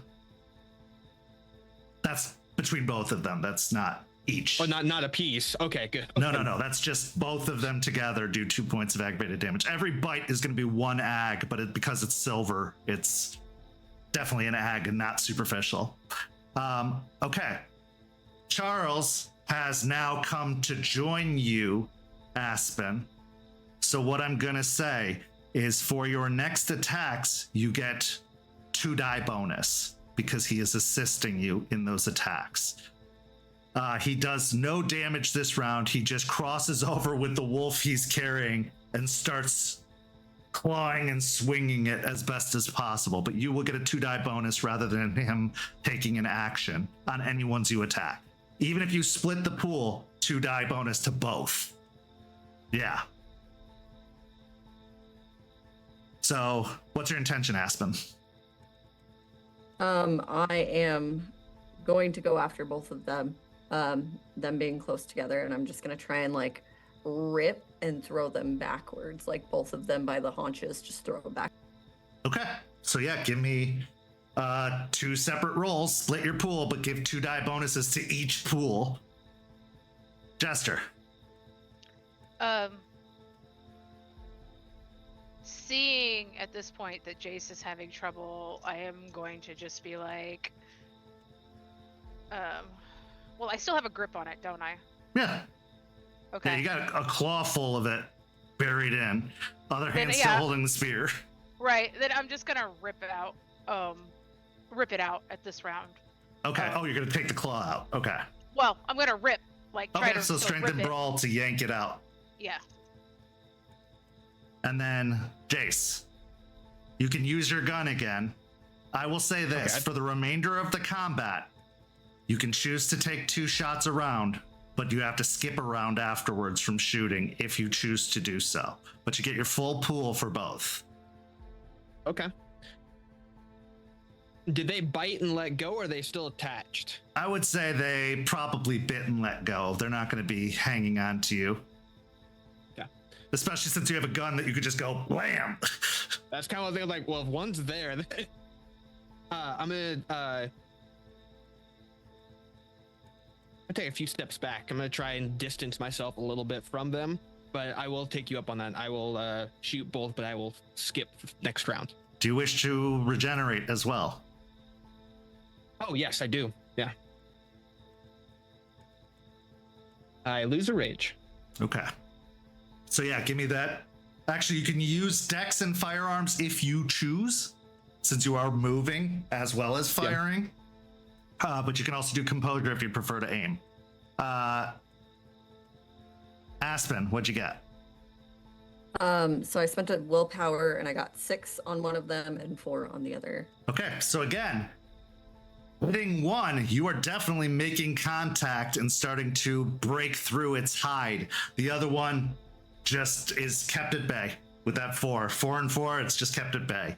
But it was successful. Charles is also fending off the other 2, the one in his hand and the one he threw at you, but he will continue to grant you that bonus while he is close to you. Jester. I got 8 successes with a crit. Okay. As you tear your claw out, tearing open its chest in the process, roll me a d10 to see if the core is inside that chest. 4. It's not inside this one. Okay. So you tear out a huge chunk, exposing its inside, which isn't really anything. Like, there's not blood, it's just more of this organic material stitched together. It almost seems like it's hollow inside to give room for the core to be, but the core isn't in there. So it does do a significant amount of damage, but it is, again, going to start stitching up as it does every round. And it is at a rapid rate. These things are stitching up even more quickly than your supernatural healing does for you. Okay. Jace. 5 for the first one. Yeah. 2 for the second one. Okay. So with your 5 for the first one, you blow a small chunk off of its side. The second one, however, does come in for another bite, doing another aggravated damage as it buries its silver pointed thorny teeth into you. Okay. Aspen, declare your intentions. Okay, so knowing that we have to find the core, is there a possibility that I could just, the one that I've been kind of ripping at, can I rip at its chest and see what I can get? Yes, you absolutely can. If you want to focus all your energy on this one, I will say this, you have to get 7 or more successes to get enough in there to yank it out. But if you do get that 7 or more successes, you will be able to expose it to see if the core is inside.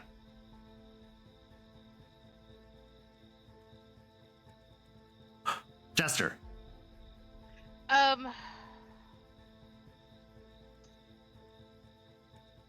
Oh, and Aspen, roll me a Dex and Athletics -1 for your trouble, since you are focusing on one only.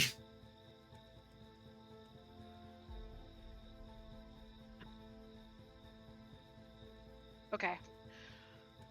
Core's not in this one. Are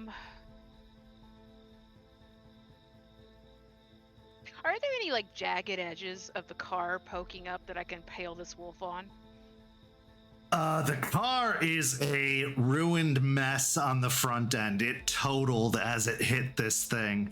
So yeah, I'd say there's plenty of jagged metal and wreckage that you could possibly get a hold on. Now, it's a modern car. It's not the fun steel that, old Detroit Automotive used to be. So a lot of it is plastic, aluminum, like very disposable materials. So it would have to be a pretty good hit if you want to impale this thing, because it's most likely the stuff's going to crumble underneath it when it hits it. I'm going to try. Okay, go for Otherwise it. this thing's going to heal, come after me, and I want to keep it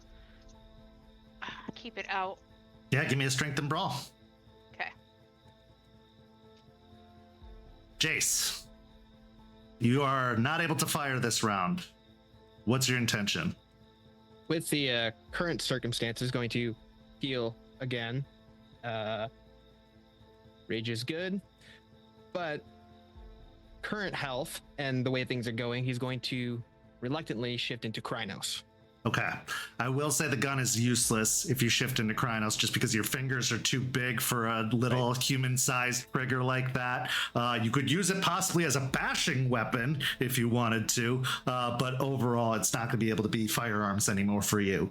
So go ahead and make the 2 rage checks, and you will still be allowed to attack this round if you choose, but it'll be at a -2. But it'll be at a +2 theoretically, because you get +4 when you're in Krynos. Right.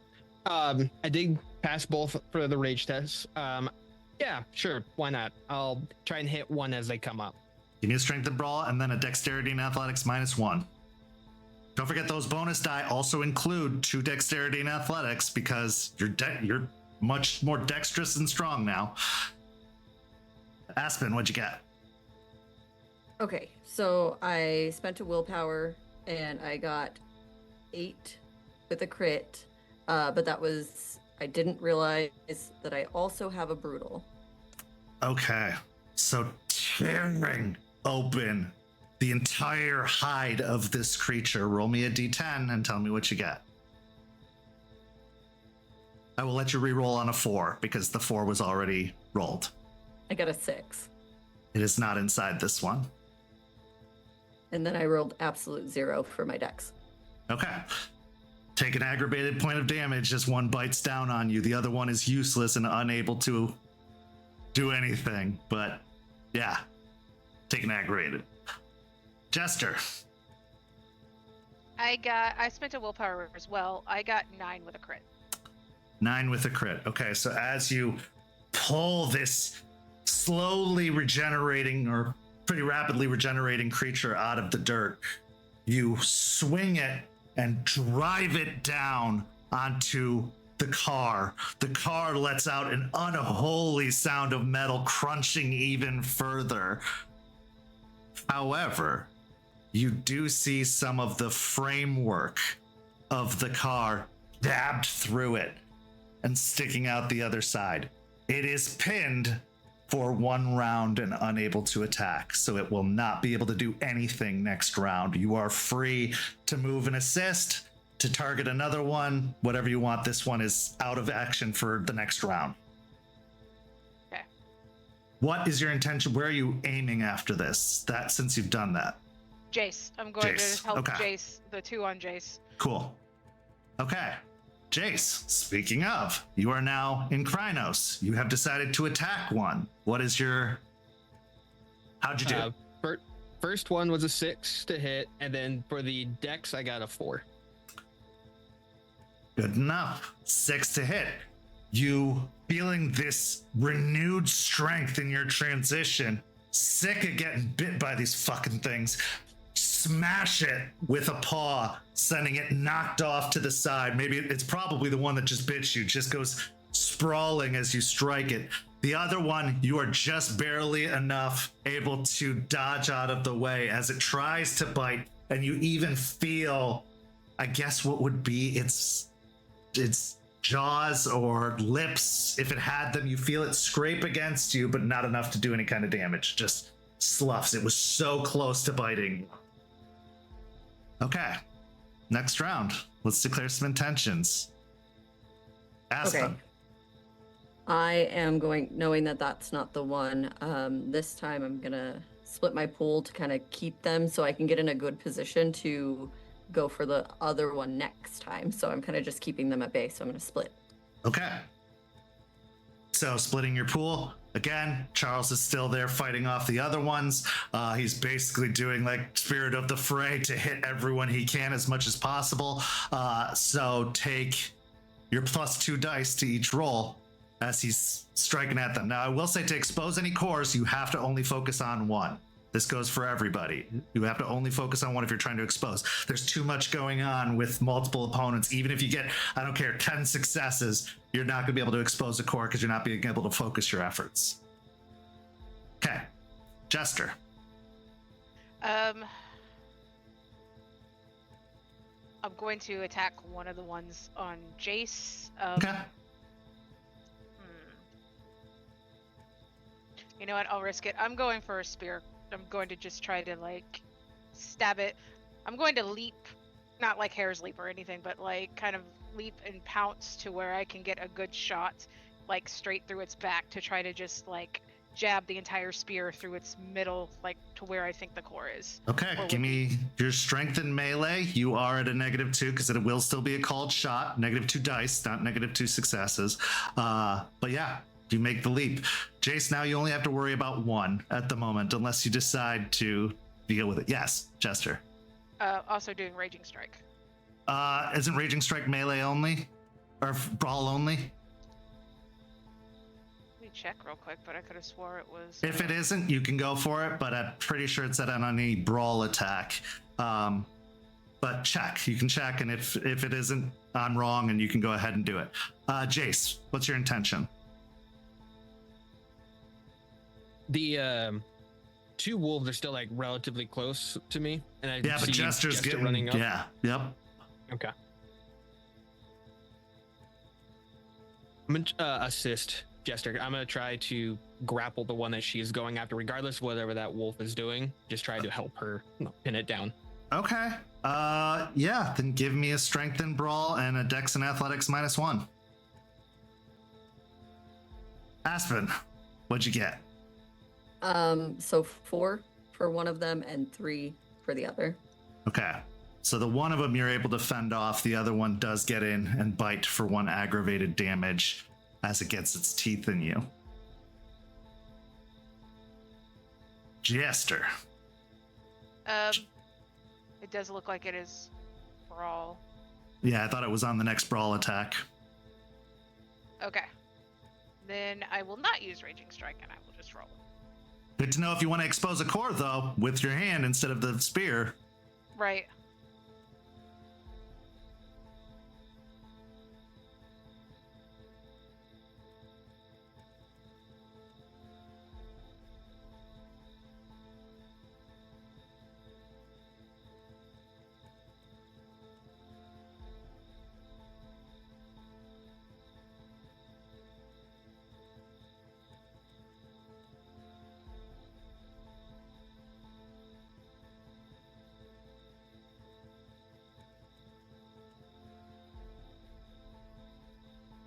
I'm gonna spend a willpower. Okay, as she's rolling that, Jace. To go for the pin, I got 5. For the dex, I got 3. Okay. And I did burn a will for that. So to go for the pin to assist Jester, you definitely make contact, hitting it, kind of knocking it off, so it will lower Jester's difficulty to hit dead center if she gets enough successes, but the difficulty has gone down slightly. The other one, you said 3 successes? Yeah. It's going to get through, do 1 point of aggravated damage as it bites onto you. Okay, Jester, what'd you get? I got 6 successes. Okay. Thankfully, due to Jace's assistance, it did lower the difficulty enough for you to be able to get a called shot on it. So roll me a d10. 10. It is not the core.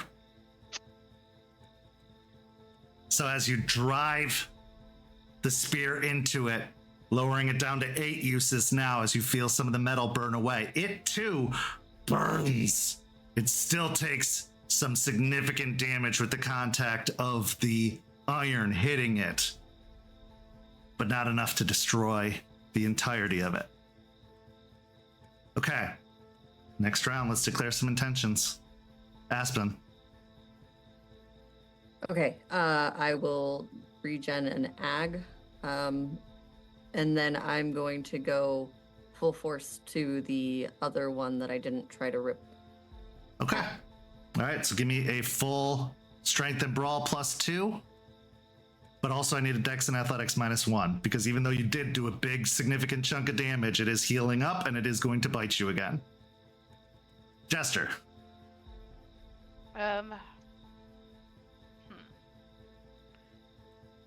Jace has got this one pinned though, right? This one is At pinned. the moment. All right. Then I'm gonna go and try to. Now there's the other one that just bit him that you have not checked Yeah. yet.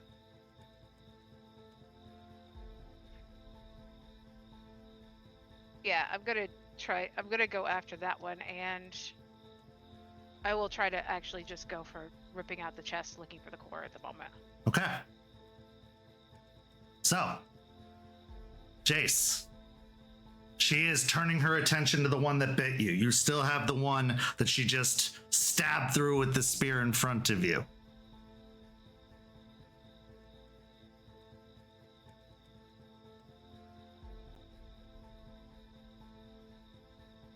The roll to bite, that's still just like a strength and brawl, or what would be It would be a strength and brawl.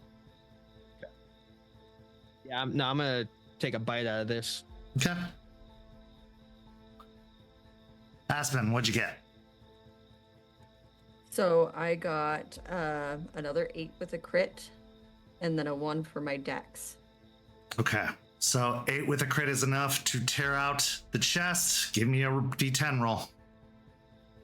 4, 6, and 10 can be rerolled. 1. It's not the core. Okay, and just so you know, I did lose another rage, so I'm at 2. Okay. Jester. I used Raging Strike. I did make my rage check, so I'm still at 3 rage. I got 9 with a crit to rip it out. You have exposed it. Give me that D10 roll. 1, 4, 6, and 10 can be rerolled. Okay, that was a 1, so I'm rerolling.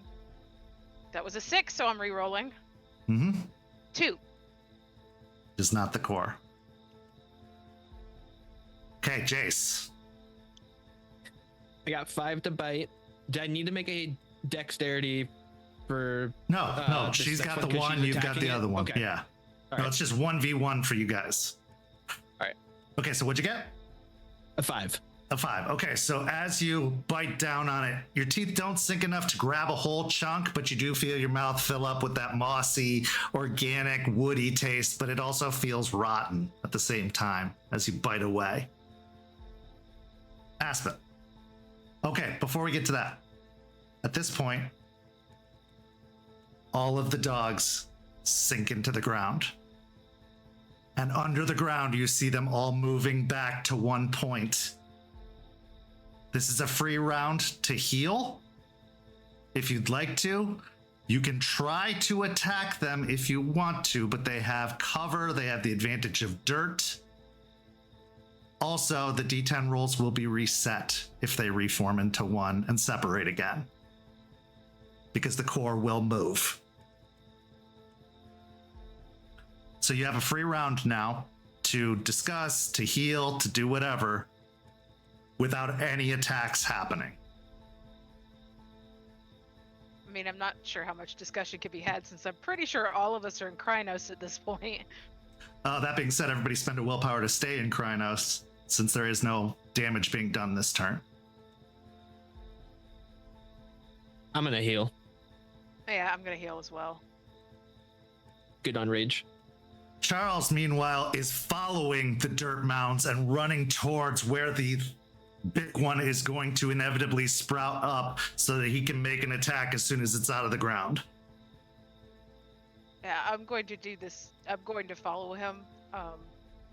Spread out so we're not going to both be attacked at once a little bit, but still be ready to attack once it's out too.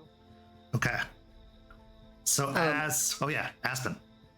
So, knowing that the 2 weren't mine, and not knowing what Charles had done with his, I kind of want to just, in my Krynos, go move, and I want to like run towards the 2 that are still under the ground to see if Charles will go after those 2, knowing that they could potentially be the ones and mine aren't. Okay. I will say that even if he goes for them, he won't be able to reveal a core. He might be able to do a little bit of damage, but they are in the earth. It's going to be very difficult to get them out of the earth or prevent them from reforming at this point. He'll try. He will dig into the earth, but he comes up with just a little bit of vine, and a lot of dirt. Okay, so there's no way to like try and stop them from reforming at this point. Nope, this is a reset. Okay. They are hurt. And the big one's hurt by this, but it's a reset, basically. They're going full defensive under the ground. Their difficulty is very high, and I don't think you can get enough successes beyond that difficulty to justify tearing out the chest. Okay, so as they all reconverge, the large dire wolf the gigantic wolf emerges. The full vined monstrosity comes out of the ground. Declare your intentions. Aspen. I'm gonna use this moment to do another howl, loudly, and I would like to do Howl of Assembly and potentially give everybody a willpower back. Okay, is this a full round action? It is a minor action. Okay, so I want to introduce a new possibility to you. When the creature is in its large form, you can forego your attack to give an extra die to the spear wielder, and they can make an attempt with the spear to hit the core in the large creature, because they need a certain amount of successes to bypass the hide and hit the core. So you are giving them more of a possibility of that happening by giving away your attack. And it's basically you assisting by launching on and trying to pull it open and provide an opportunity for Jester to jam the spear in there. Okay, But I'll let you do it even with your Howl of Assembly. Okay, and just to clarify, we would be spending willpowers at that point then, right, in our Krynos? No, because this is still technically attacking. It's just you're not doing any damage to it. You are just providing you are doing a minimal, a negligible amount of damage to provide her the opportunity. Okay, then I will do that then. Yeah, I still consider this attack. It's not a willpower expenditure to do so. You just can't do any more damage than enough that you're giving her some assistance. Okay, so as you assist, that's 1 extra die to your attack, Jester. Take 2 extra die from Charles foregoing his attack to assist you as well. So you're up to 3 extra die on that roll if you use the spear. Well, I intended on using the spear because Jester will go back in that position that Charles was doing and thrust it up and forward as it forms. Okay, Jace, what's your intention? I will also be assisting, running up to where she had been trying to attack and try and rip open a hole for her. Okay. So with 4 extra dice, you can make a strength and melee attack to try and pierce the core. I am looking for a certain number for you to hit or beat for it to get the core. Champ, you are at the -2 though because of the called shot. Yes, sorry, Champ. You're good. Just letting everybody know that they do get that willpower back because I rolled 5 and the difficulty is 2.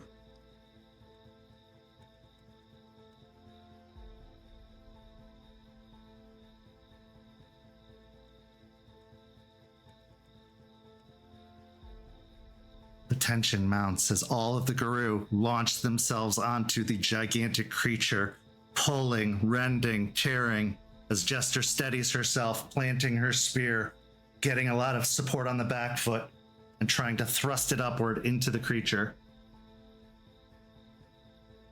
I'm spending that willpower she just gave me. Fair enough.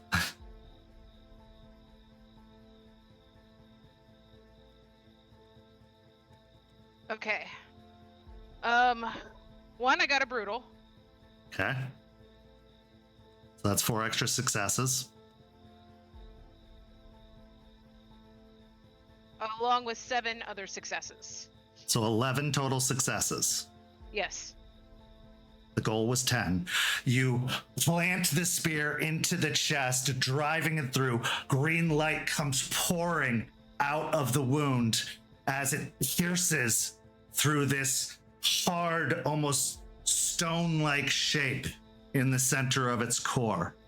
It lets out the most unholy scream that I will not replicate because it hurt my throat last time as it starts to shudder and break apart, vines falling off of it, dropping to the side.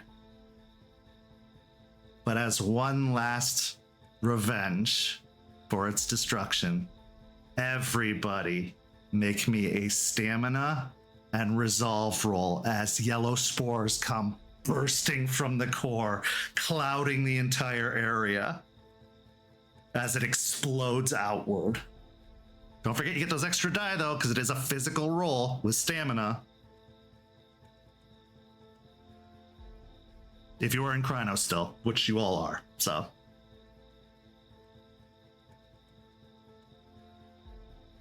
Okay, 5 successes from Jester. With this, can I still use a will? You can use a will, yeah, absolutely. All right, cool. It's still just a regular roll like any other. I just want to verify. Yep. 5 successes from Aspen. 6 from Jester. Okay.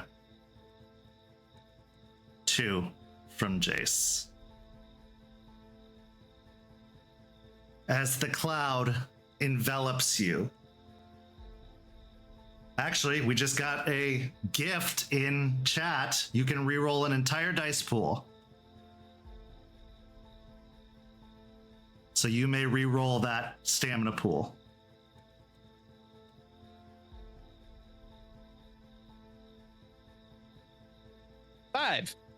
Five was the difficulty. As the cloud washes over you, as you feel that disgusting infection start to enter, your supernatural resilience, resistance, that fire in your veins burns the infection away, allowing you to slough it off entirely as the wolf breaks apart and falls into nothingness, burning up as it does so.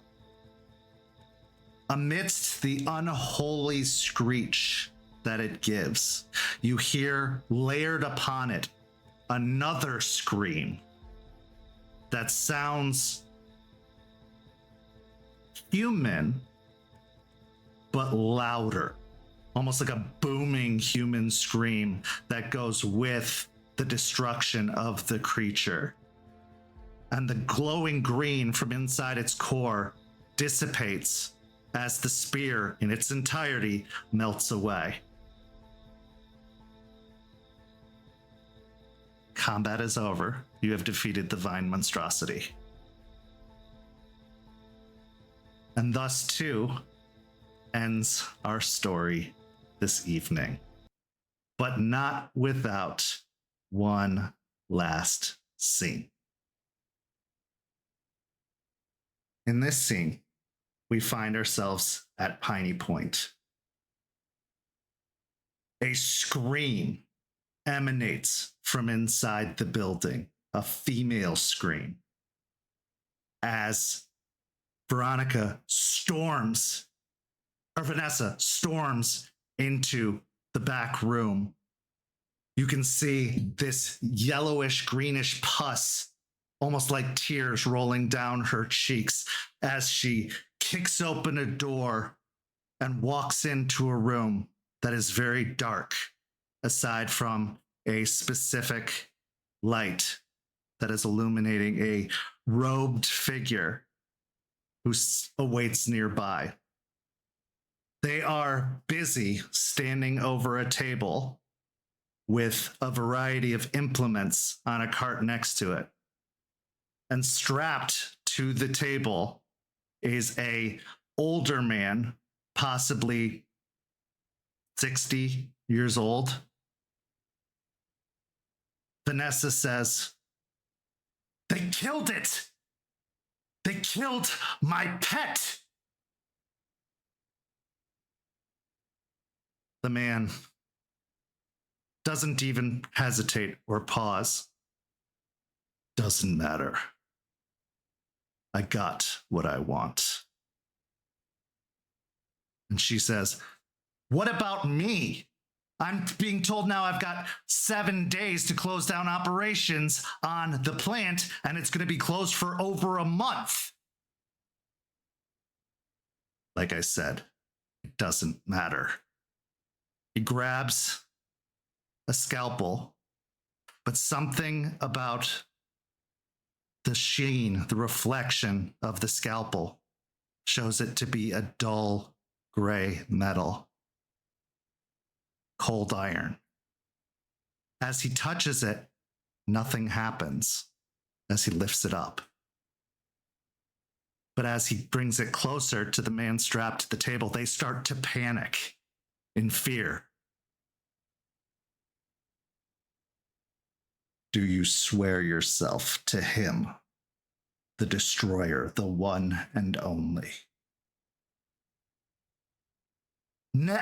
Before they can even finish the word never, it draws across their throat, spilling open their blood. As the light leaves their eyes, it leaves it for the last time, as this changeling will never be reborn after its contact with cold iron. He traces his eyes over to the darkness, where a rattling of chains and gasps and soft sobs emanate from 5 others who have been taken captive. And this is where our story comes to a close. Thank you so much to these amazing players. Thank you to everybody who stuck with us through that crazy and epic battle. Stay tuned to St. Pete by Night. We got Hellhounds this Friday over on YouTube. And next week, we'll follow up on the fallout of the death of the Vined Monstrosity here on Rage Across Tampa. Go follow us on all that social media you see down below and come join our community by following that Discord link. But for these amazing players, I'm Kent. Have a lovely evening, everyone.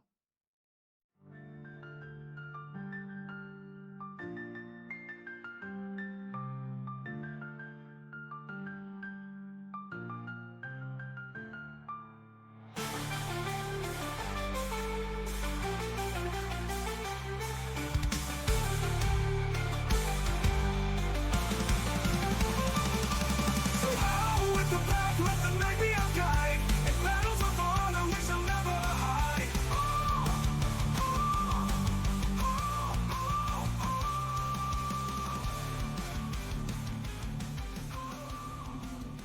This has been a St. Petersburg by Night production.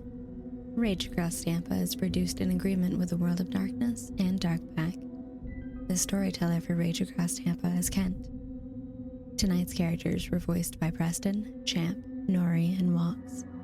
Visit our website at stpetbynight.com for more information about all of our productions and how you can become part of our community. Thank you for listening. Until next time, fangs, stakes, and claws out.